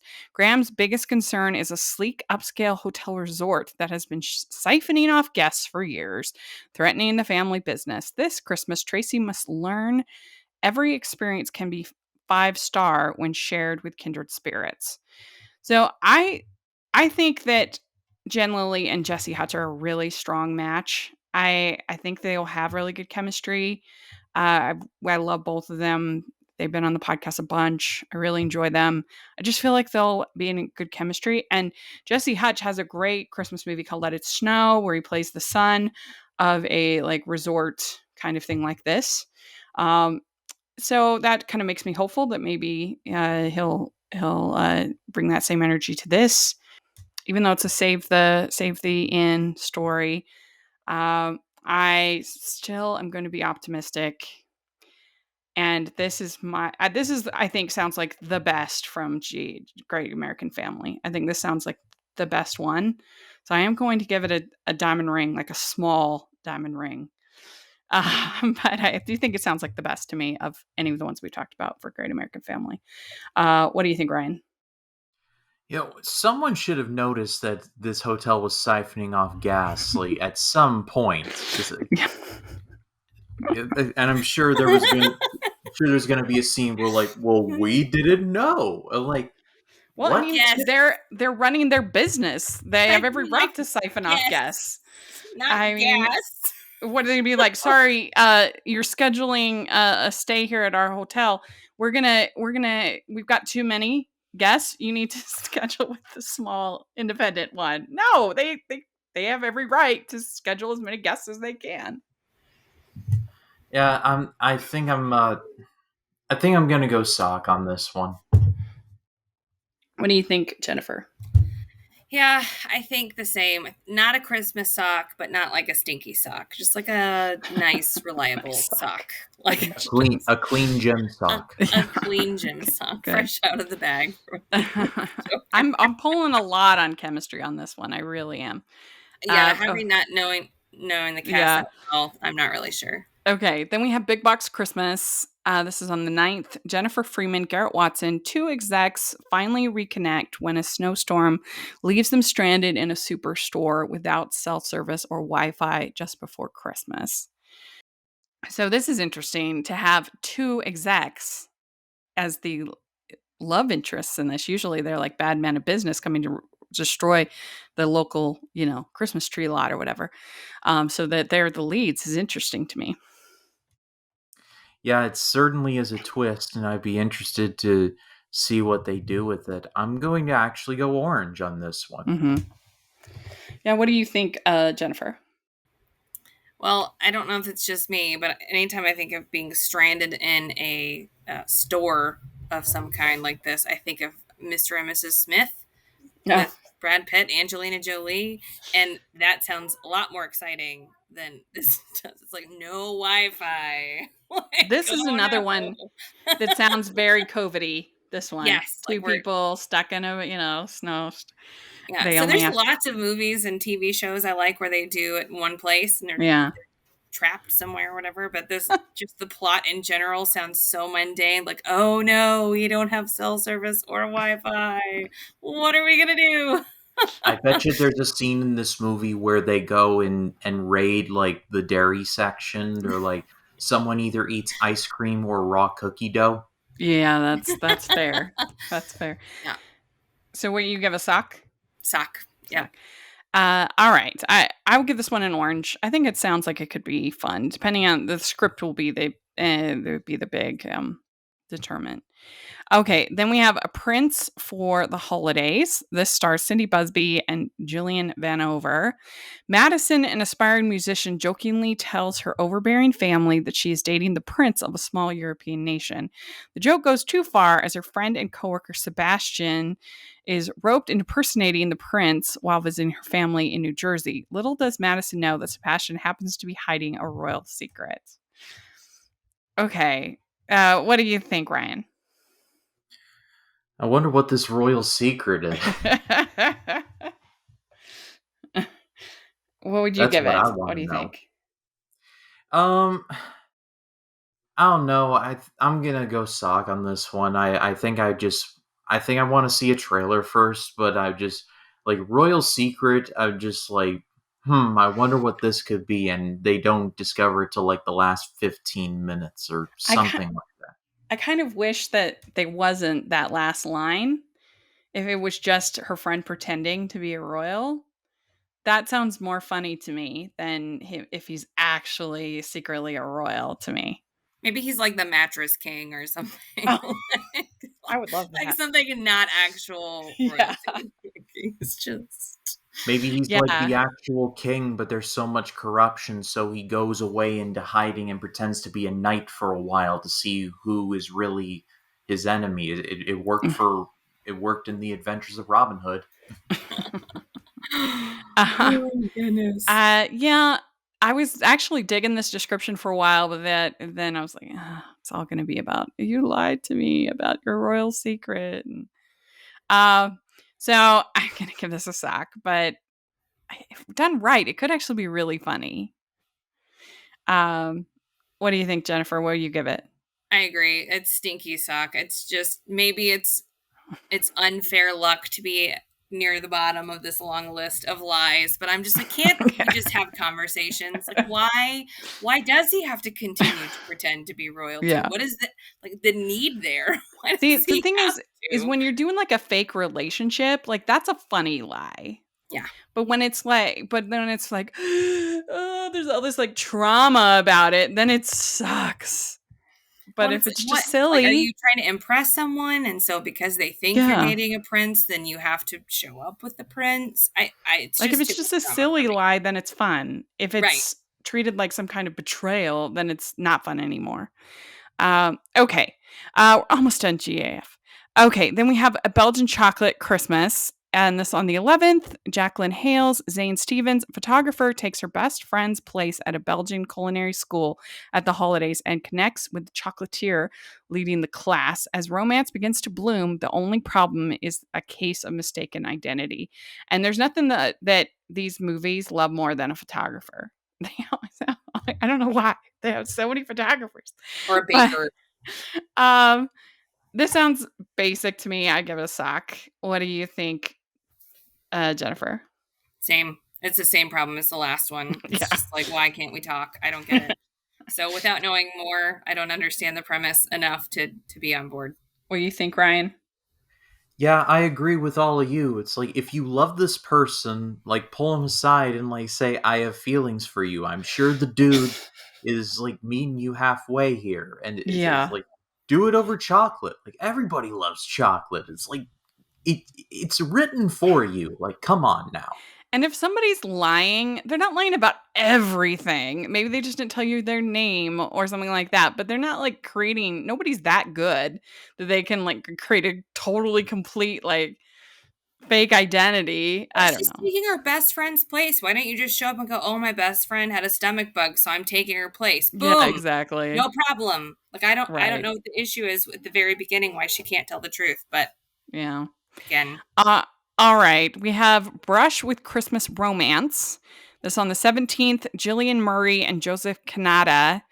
And it's over the week leading up to Christmas in the coastal town of Bayside, Charlotte tries to capture her own unique style in the local art scene while also helping her mother, Elizabeth, run the family restaurant. Disheartened and struggling to find time for her art, Charlotte throws out her latest painting, only to discover that it has been anonymously submitted to the Christmas Art Festival. It turns out that Wyatt, a visiting metalwork artist, stumbled upon her discarded work and is now using the festival's exposure to find its mysterious creator who has stolen his heart with her craft. So I think this one actually sounds kind of fun. Maybe it's silly, but I don't know. I like sort of the mystery, putting everything together, and he's just so in love with her painting that like he's into her.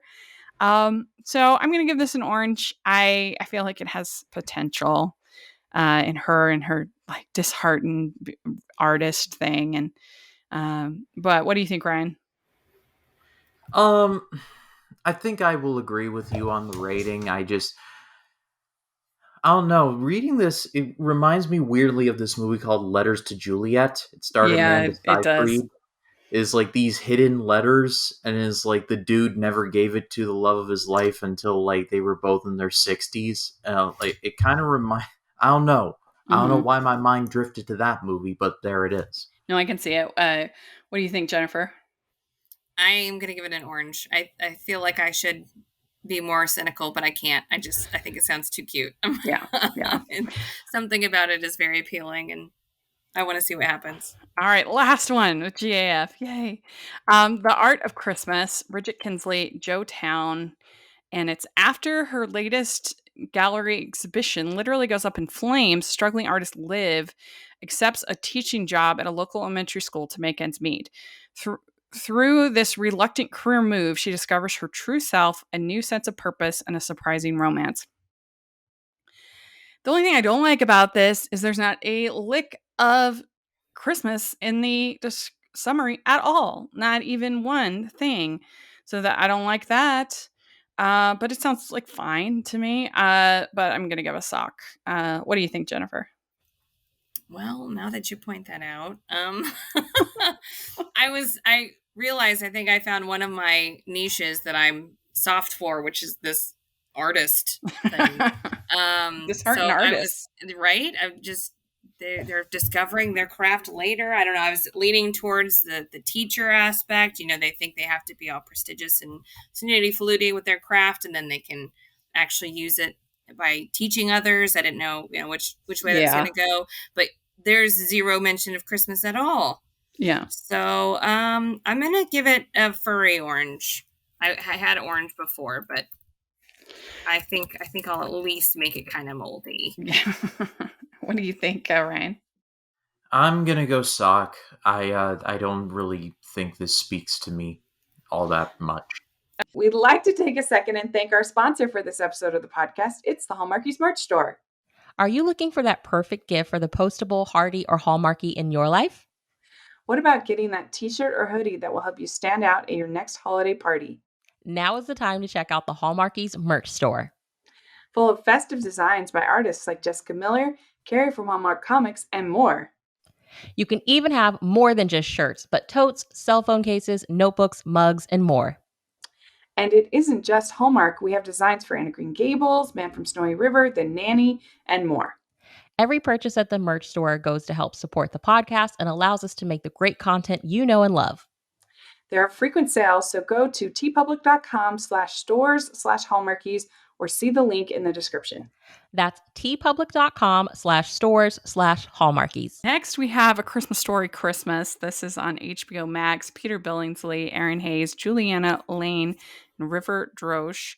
Ralphie is all grown up in this sequel to the annual holiday favorite in which he must deal with Christmas and all that comes with it. This time as a dad. Peter Billingsley returns to the role that made him that has made kids of all ages anticipate Christmas morning like no other. So for me, I actually love, I know people are like, oh, they play it too much. Like, you don't have to watch it. You just watch it once, like, or not at all. If you don't want to watch it, like, I don't understand that complaint. It's stupid. But if you don't like it, that's fine. I really enjoy it, especially the whole scene where he beats up the bully. Like, that was like major fantasy mode for me right now. I think it's really funny and charming and sweet and endearing.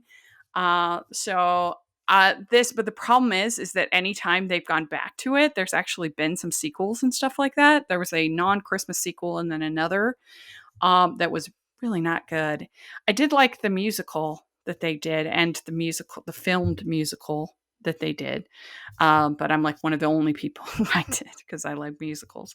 So that's a little bit concerning. But I'm still going to be optimistic and give it an orange. What do you think, Ryan? I was going to go diamond ring on it, but I am going to go orange cautiously just because, like you said, Rachel, the times they have gone back, specifically Christmas Story 2, it rough. Has just been terrible. I mean, that Christmas Story 2 movie, I could rant all day about that thing. Yeah. I mean, the Daniel Stern, what is he doing in there? I don't know, but it just It was a whole situation.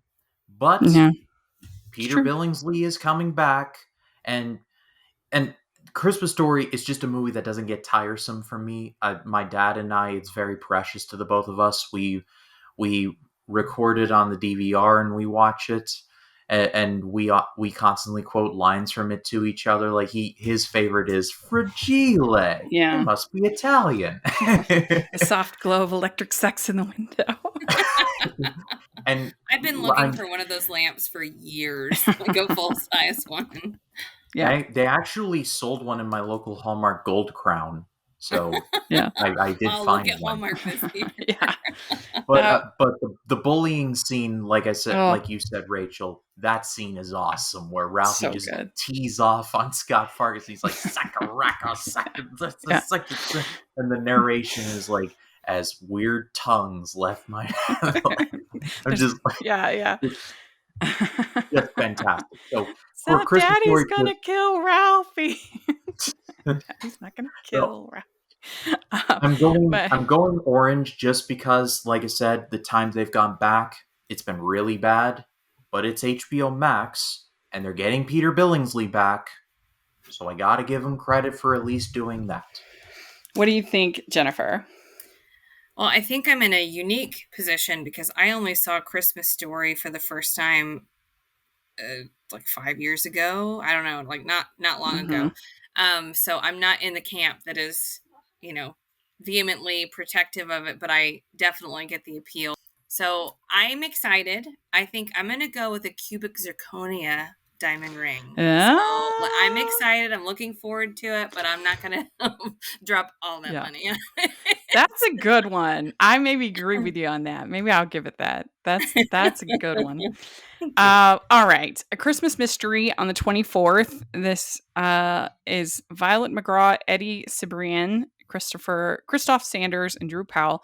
100 years ago, a strip of Santa's magical jingle bells were discovered by a young boy in Pleasant Bay, Oregon, bringing about a century of prosperity and peace for the small town. Now, just days before Christmas, the bells are missing, and it's up to the group of intrepid kids to solve the case, find the bells, and restore Christmas magic to Pleasant Bay and its citizens. I have to say, I think this sounds really cute. Last year, the HBO Max had a movie called 8-Bit Christmas that was so charming. It was actually very similar to A Christmas Story, but just set in the 80s. It had Winslow Fegley, who I love. He was Timmy Failure, Mistakes Were Made, which I loved. And he was also in Lyle Lyle the Crocodile. So he's just winning to me as a kid actor. I really like 8-Bit Christmas. This sounds like it has some of that feel a little bit of 8-Bit Christmas to me. So I'm actually I think it sounds fun. I think it sounds cute. I'm going to give it a diamond ring. I think it sounds charming. What do you think, Jennifer? I agree. I think it sounds charming. I love mysteries. It sounds like it's obviously seasonal. Mentions Santa's sleigh bells. Yeah. Christmas so that's magic. Helpful, right? A little bit of the Polar Express vibe in the book version, not the creepy animated version. So I'm going to give it a sparkly orange. I'm excited about it. Not sure, but I'm definitely going to watch it and look forward to watching it with the kids to see what we think about it. What do you think, Ryan? I agree with Jennifer. I'll go sparkly orange. And reading that synopsis, I was thinking to myself, this kind of sounds like the Goonies. Yeah, it kind of does. I was just sitting there thinking to myself, kids going after a certain thing in order to prevent a certain thing from happening, or in the case of this movie, to bring a thing back. I don't know. I hope I'm not too off base with that. I can see that. Scooby-Doo. I really can. Mystery Incorporated. Just all hope right, then I just hope they don't have a dude run out of this hill like, "Hey, you guys!" And that. All right, we have Holiday Harmony. This on the 24th. Annalise Sepero, Jeremy Sumpter, Carla Jimenez, and Ciciani. Singer-songwriter Gail lands an opportunity to compete for a once-in-a-lifetime shot at the big time and heads cross country, only getting as far as Harmony Springs, Oklahoma, when her ride, her budget, and all her hopes are stalled. With just 2 weeks to get to the iHeartRadio Christmas Eve performance of her dreams, she takes the advice of local jack of all trades, Jeremy, and takes on a group of misfit kids hoping to perform in a Christmas Eve gala of their own. Gail and Jeremy grow close, but if she's going to fulfill her lifelong dream, she may have to leave him and the town she's grown to love behind. So I don't know about this because she should be able to still fall in love and be with Jeremy, who she just met, and audition for the iHeartRadio Christmas Eve performance of her dreams. There's no reason why she should be made to pick one or the other. I mean, come on. Called So work-life balance for a reason. yes, Plot device. yes. I just think that's dumb. But I'm gonna give it a like dirty sock.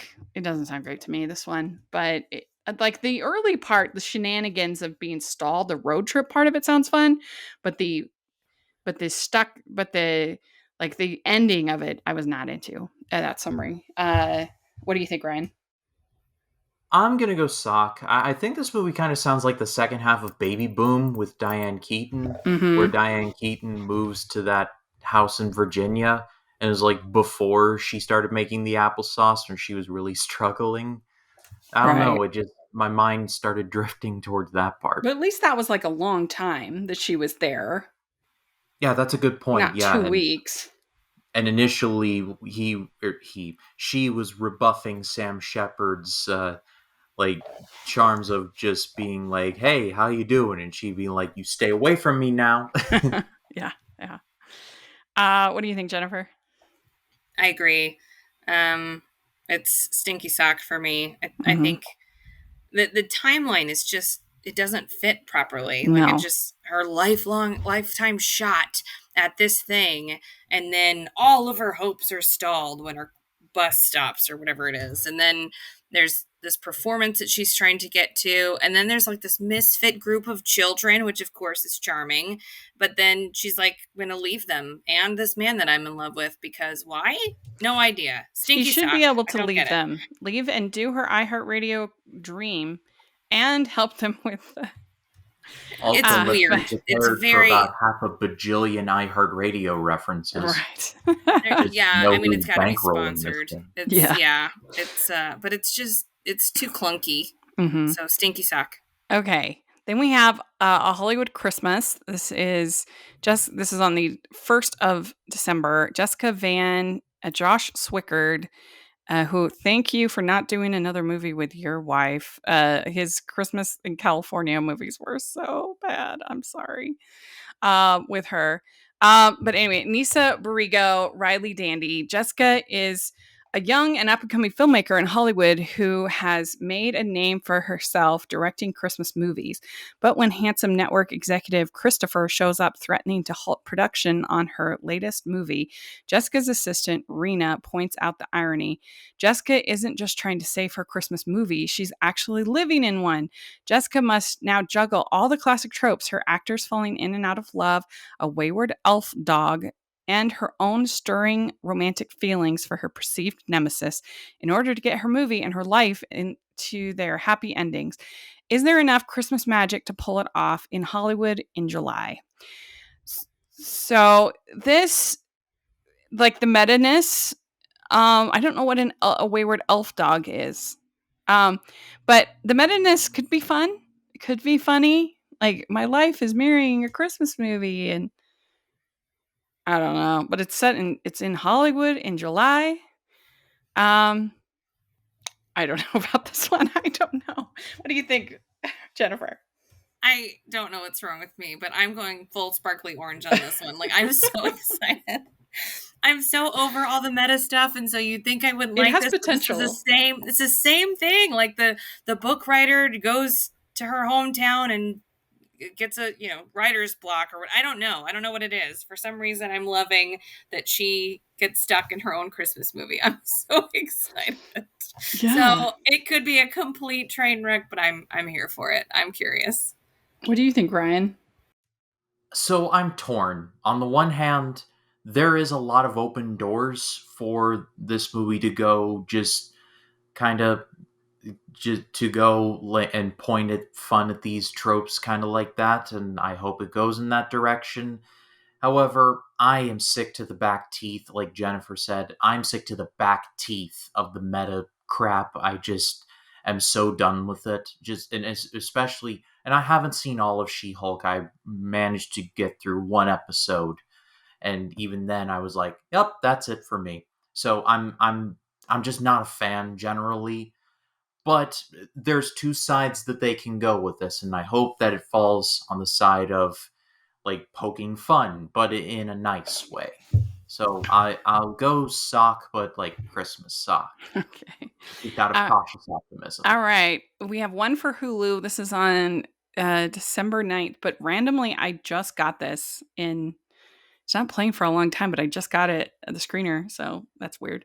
It's called It's a Wonderful Binge, and it's Eduardo Franco, Dexter Darden, Zane Sela, Marta Picars, Caitlin Olsen, Danny Trejo.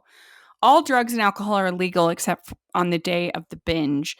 Several years after their first binge, best friends Hags, Andrew, Sarah, and Kimmy face the realities of young adulthood as the annual binge day is moved to Christmas Eve. Amidst the chaos, Hags plans a proposal to Sarah while Andrew deals with his rocky relationships with his family and his girlfriend Kimmy. Will they survive this holiday season? So I don't know. What do you think? What do you think, Ryan? So I'm not a big fan of the Purge movies. I don't really like any of them. They took a good idea and they kind of wasted it in the first one. And then in the later ones, they're like, oh, we're going to go full commentary on this one. And it's just painful. It really is painful. So I haven't seen the binge, and just out of the sake of any Purge related things is like it's a clear parody of the Purge, and I just am not interested in it at all. It's bad enough that the real things exist, but now we gotta have like the ones meant for comedy. Just like spare me from any of this. So I'm going cold just based on principle alone. Okay. What do you think, Jennifer? I don't know if I could say enough negative things about it. I hate it. I feel a little bit hypocritical because we're talking about the Violent Night. It's obviously not your typical Christmas fodder, but we get to something like this and it's the binge. It's like that's not at all holiday feeling to me. Like I don't know why Santa getting vengeance is. I'm sorry that Mm-hmm. that doesn't make any sense. But I Yeah, like why did they families are move binge crazy enough. day to Why does it Christmas need to be Eve? Christmas Eve? It's just bad. Like all the things that make holiday movies challenging with families, plus all the drugs and alcohol are legal. No, that is a nightmare. So, Yeah. hard big old lump of coal. Hate it, hate it, hate it. Yeah. Just sorry, not my thing at all. Like even not around the holidays, it wouldn't be my pick. Yeah. A holiday themed movie with this is not my thing. Yeah, I do agree. I love Caitlin Olsen. She is so funny on It's Always Sunny in Philadelphia. Uh, but so that's the only thing that I'm like, maybe she could bring something to it. I guess she's probably the girlfriend Kimmy. But yeah, I guess I have the screener, so we'll see. All right, now Let we us have. know. We're in the final stretch, everybody. Don't worry. Okay, we have Ion, and Ion has 4 movies. And last year they had some fun mysteries, and the Christmas Thief, which I really enjoyed, and they had like a little bit more humor in the Ion movies. They definitely have very small budgets, so you kind of have to take them for what they are. But they've definitely embraced pretty much every single one of their movies has some kind of mystery element this year. So they continued on with that. We have The Case of the Christmas Diamond. This is on the 20th of November. It's Kelly Daly and Billy Baldwin. Blue collar Andy is a little nervous but thrilled when she's invited to her rich friend's estate for Christmas. But when the family's matriarch's multi-million-dollar gem suddenly goes missing, she finds herself accused of theft at the center of the Detective Billings investigation. With the help of a famous mystery writer, Andy must find the real culprit amid the litany of wealthy guests, all of whom have their knives out for her. Ah, very clever, Ion. I see what they did there. Yeah. And our friend Peter Sullivan, he actually directed this. So anyway, we know the director. But what do you think, Ryan? It could be interesting. I'm kind of a sucker. I love the movie Clue. I love that movie to pieces. So I sincerely hope they go in that direction. I'm going to go the orange, but also the Saga's like the moldy orange. I think it's what it's The called. fuzzy Jennifer. orange. I don't know. That one. That's my rating. What do you think? Jennifer? I'm going to also choose an orange, but go the opposite direction. I'm going to go sparkly orange for the same reasons, ironically. Oh, it sounds kind of Clue-ish, sounds like a good mystery, sounds like a good use of the holiday. So I'm excited and hopeful. And I do like the little nod to Knives Out. That was pretty clever. Yeah. And I think it could be refreshing, after by the time the 20th of November comes on, I will have already seen probably 50 Christmas movies. So it might be nice to watch something different. But we have on the 27th of November, we have Dog Napped, Hound for the Holidays. And this is Sarah Ball and Noah Feemley. When an egotistical social media influencer's dog is kidnapped overnight, her long-suffering assistant Emily teams up with charming local vet Jonathan to find the puppy before Christmas. As the two investigate suspects, including a rival influencer and crazed fan, they form a romantic bond along the way until she suspects her charming vet isn't all he seems to be. So the only thing I'm nervous about this because I just don't want the dog to be in peril. The puppy. It probably won't be. And I love the title, Dog Napped Hound for the Holidays. That is hilarious. But it says the charming vet isn't all he seems to be. So is there going to be is he going to be the dog napper in the end? And then why does he want stalker? Why do people want her puppy? I guess because she's famous. But just on social media, so they couldn't post on social media that they have her dog because then they'll find him and they wouldn't like that. I don't know. It seems a little. I'm overthinking it on this one, but I just don't want the puppy to be in danger. Dog napped. I'm not a dog person, so I should just put that out there. I'm not really a dog person. I just don't get that, but I certainly don't like in movies when they put pets in harm. It just doesn't really jive that well for me. So there's a lot to unpack with this premise. Yeah.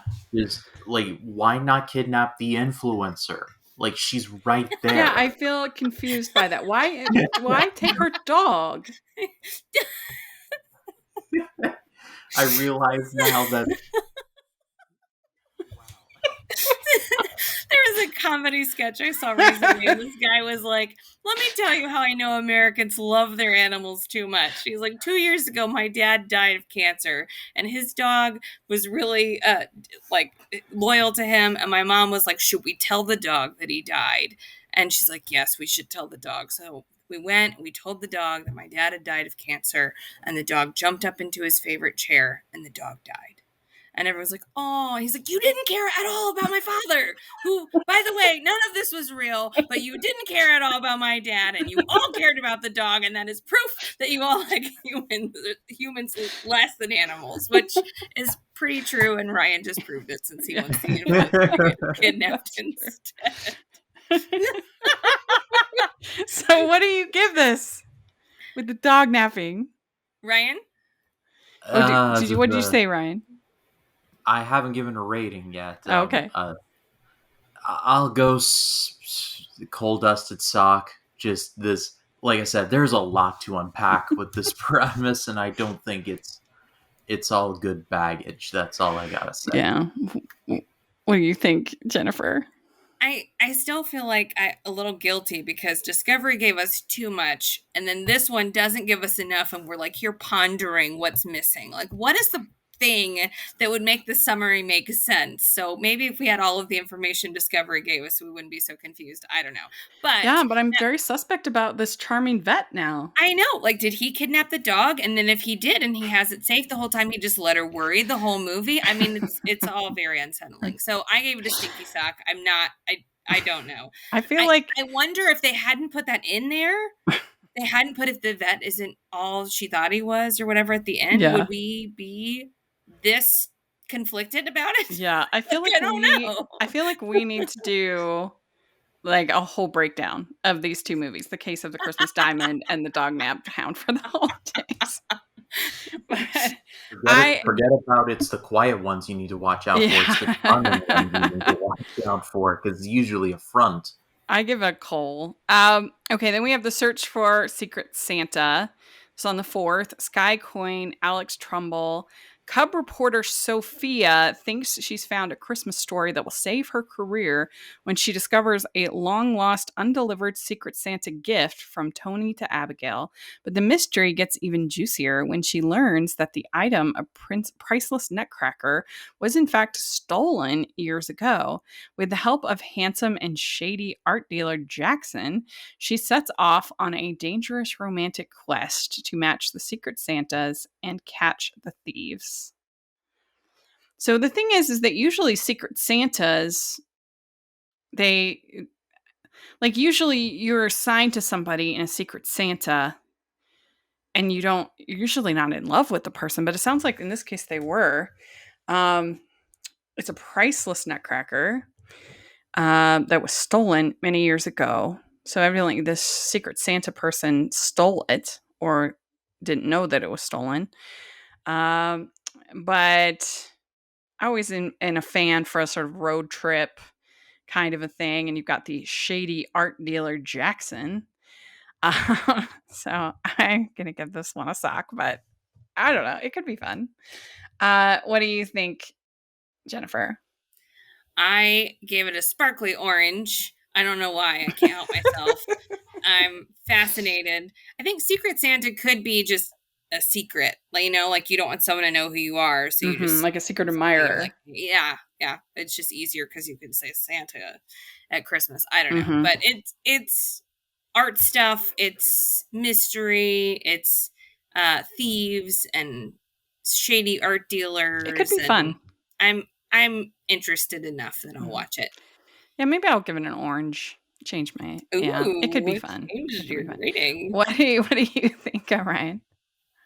I'll go sock on this one. I'm just sitting here just thinking in my head, what makes a nutcracker priceless?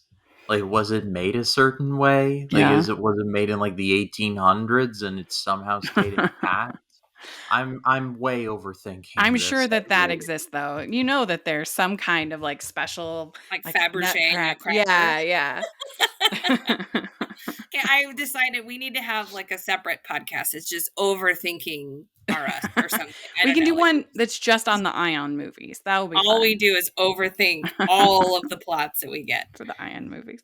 Okay, last one for Ion. Solid gold DeLorean. You just don't question why it exists. You just know that it does. Yeah.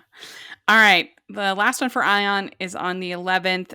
Prince and the Pauper Christmas. Brittany Underwood stars. When her down on his luck confidential informant in a criminal investigation suddenly goes missing, a desperate young federal agent, Sydney, recruits his doppelganger to play his role. But her job gets even harder when she falls for the criminal stand-in, who just happens to be a European prince visiting the States for Christmas. Oh my goodness. Conveniency. Why does he happen to be a European prince? Like I was vibing with it until that last sentence. Then I'm like, whoa. Reasons. Ooh, just so happens. Ryan, what do you think? Is it? I'm not sure. I don't know. I'll go sock. Just and I feel like I'm being generous on that. I mean, they must have found quite the doppelganger if he's able to convince everybody that he's this confidential informant. I don't know if he's one person's confidential informant.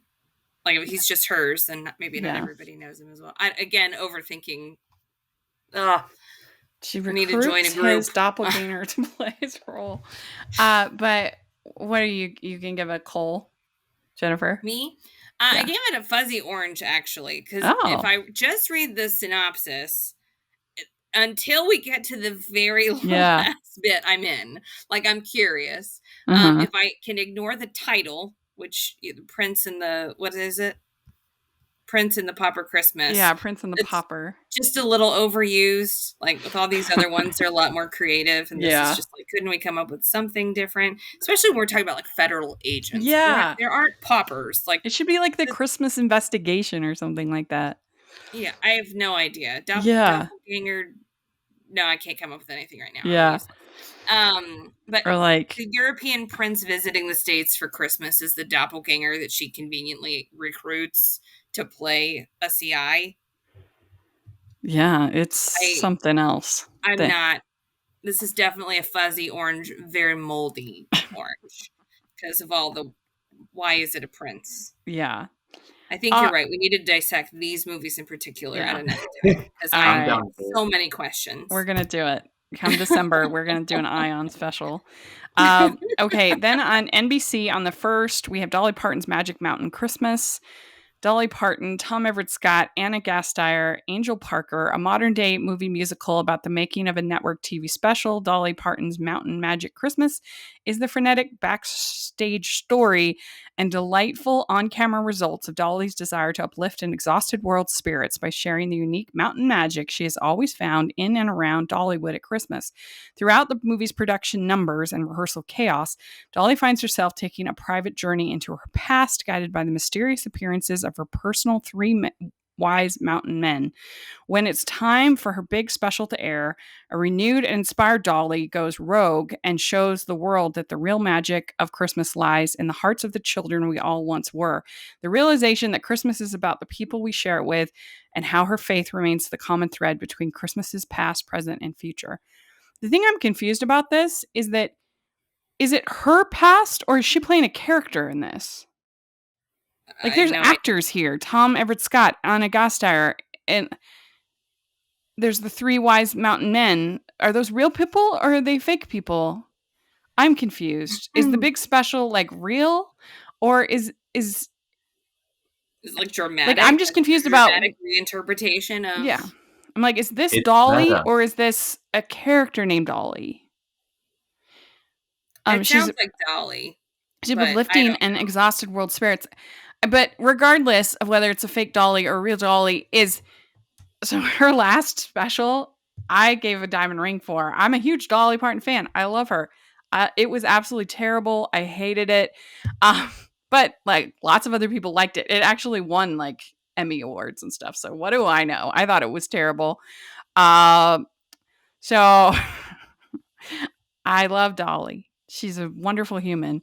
But this just, I don't get it. So I'm going to give it a sock because I can't give a cold to Dolly Parton. I'm not a horrible human. What do you think, Ryan? I'll go sock as well. I'm not a humongous fan of Dolly Parton, but I do like some of her songs, and I respect the hustle. Mm-hmm. And I actually do like the song Jolene. I think that's a very nice song. And so not a super fan. This does sound interesting, but again, they needed to do a better quality control on, is this a work of fiction or is this more like true to life? And I just don't think that they did that. Mm-hmm. What do you think, Jennifer? The only reason I'm giving it an orange is because of Dolly Parton. I have no idea what we even just read. I don't know what it's about. I don't think it's even my thing. Like, personally, would I choose on a free night to watch Dolly Parton? Sorry, Dolly, but no. But I think she's a lovely human. Yeah. And I do think she does a lot of really uplifting things. So if it makes some people happy, great. But is it fiction? Is it autobiographical? Is it Yeah. What is it? I don't It's know. like throughout the movie's production numbers and rehearsal chaos, Dolly finds herself taking a private journey into her past. What? While she's making a special, is it 2 parts? Is one an actual special and one is the making of? Like, what is And going on? is the making of the special The fiction show? and then it goes into her past, or is this, I don't know, it's confusing. I don't think we're good for each other. Devolved into deep dives into what does this mean? Oh my gosh. All right, we're finally at Netflix. This is the last set. Okay, we have Falling for Christmas. This is on the 10th of November. It's Lindsay Lohan and Cord Overstreet, a newly engaged, spoiled hotel heiress, gets into a skiing accident, suffers from total amnesia, and finds herself in the care of a handsome blue-collar lodge owner and his precocious daughter in the days leading up to Christmas. So I'm like pulling for Lindsay Lohan. I think the world is pulling for Lindsay Lohan. We want her to, it's just hard. Like when you've gone through addiction, it's really hard to claw your way back. And so I think all of us want her to claw her way back, especially with like how toxic her family was and some of the other things, all of her sisters in this movie.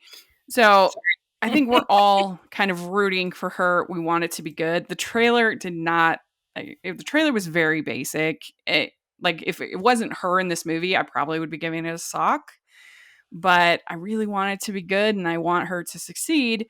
So I am going to give it, I'm going to give it an orange, but we'll see. I don't know. The plot and the trailer didn't wow me.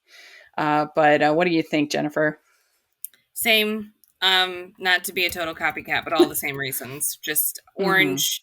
It doesn't look great, but I really want it to be good for her. Yeah. Like for us, for her.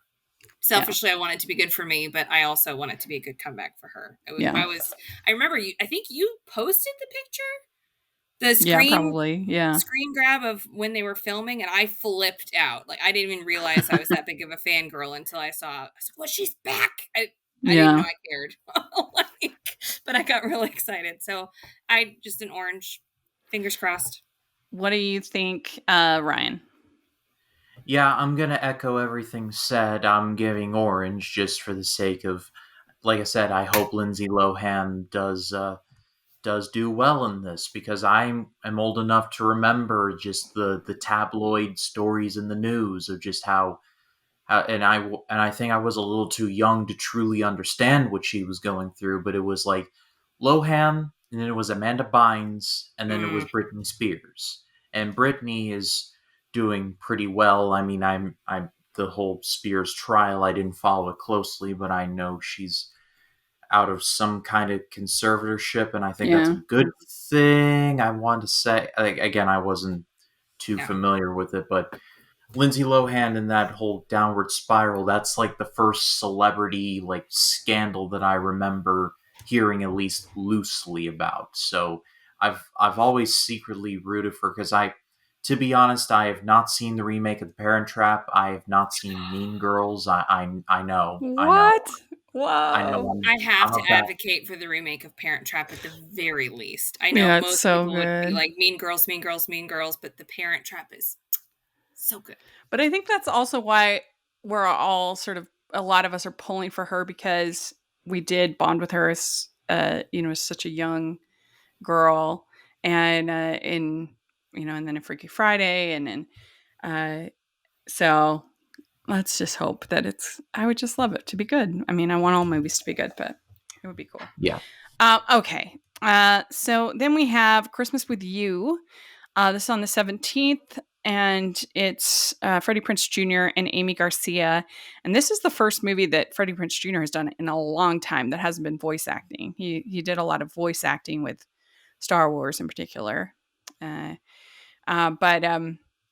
But yeah, it's fun to have him back, and it's feeling career burnout. Pop star Angelina escapes to grant a young fan's wish in a small town New York, where she's not only finds the inspiration to revitalize her career, but also a shot at true love. I don't know this Amy Garcia. Um, for some reason, she looked a lot younger to me than Freddie Prinze Jr., but they're actually only 3 years different. So that's kind of interesting. But it looks cute enough to me, I thought. I can give it an Yeah, she's been orange. around. She was in Dexter. Oh, yeah? Okay. Mm.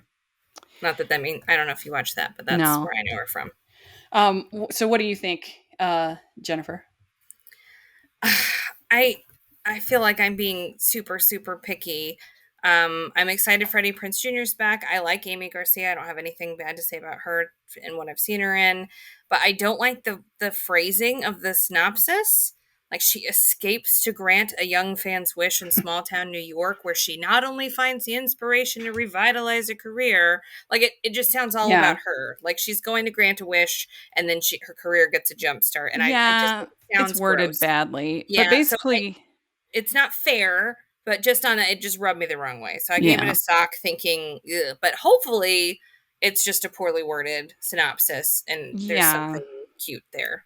So like in the trailer, she is kind of in a slump. She finds this video of this girl singing, like on TikTok or whatever, singing one of her songs and saying how much she would love to meet her. And they're like, we could use a boost. Let's go to this and surprise her.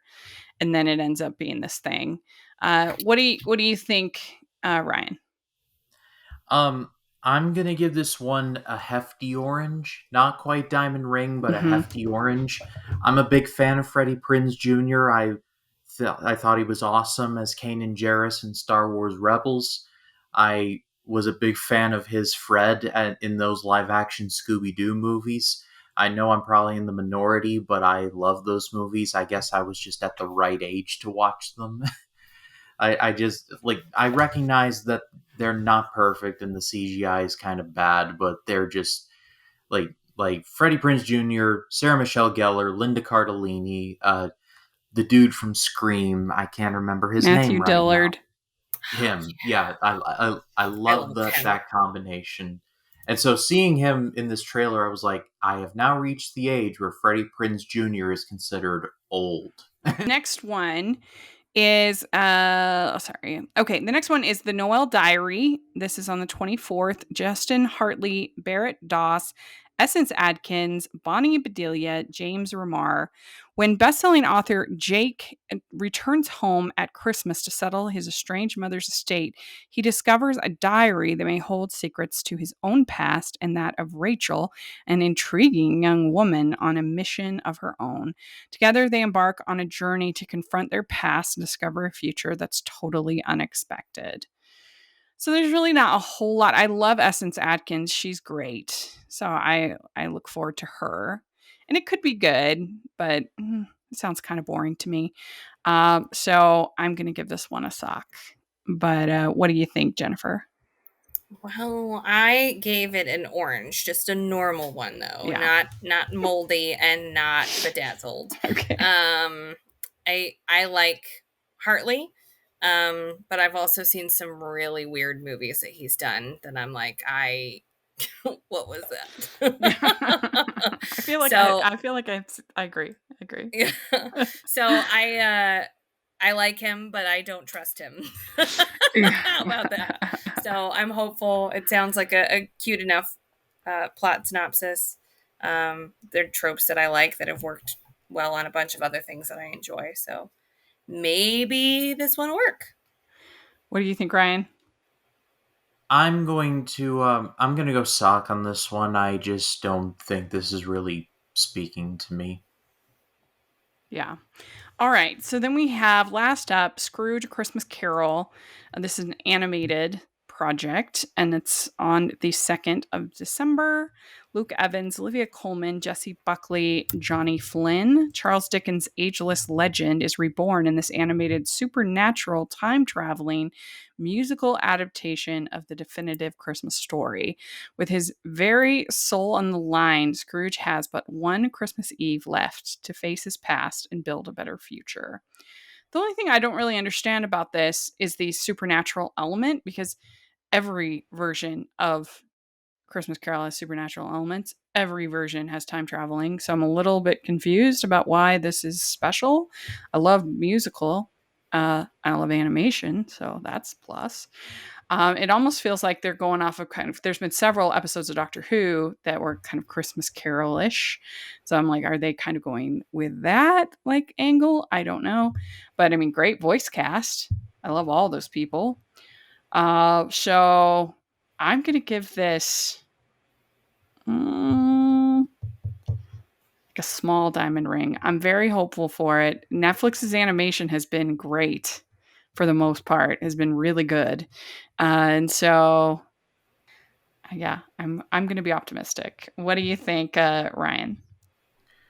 You know, I'm kind of one of those people that when it comes to Christmas Carol, I will at least like be morbidly curious because it's one of those stories. Seen it a ton of times. I know exactly what happens, but I love so many versions of it. I love the '50s one with Alistair Sim. I love the Muppets one. I love the one with George C. Scott. So I'm gonna give this a bedazzled orange just for the Christmas Carol factor. Mm-hmm. I think So we what need do you to think, add Jennifer? the cubic zirconium, the bedazzled orange, and the Christmas sock need to be added to the rankings. And we've used those several times. Yes. So this is obviously not my favorite storyline. I think, again, it's just a personal preference for me. I think it's the ghosts. I really don't like ghosts. Like, I really like Ghostbusters, but I don't like the ghosts. So I'd really like Ghostbusters without the ghosts, which completely defeats the entire purpose of Ghostbusters.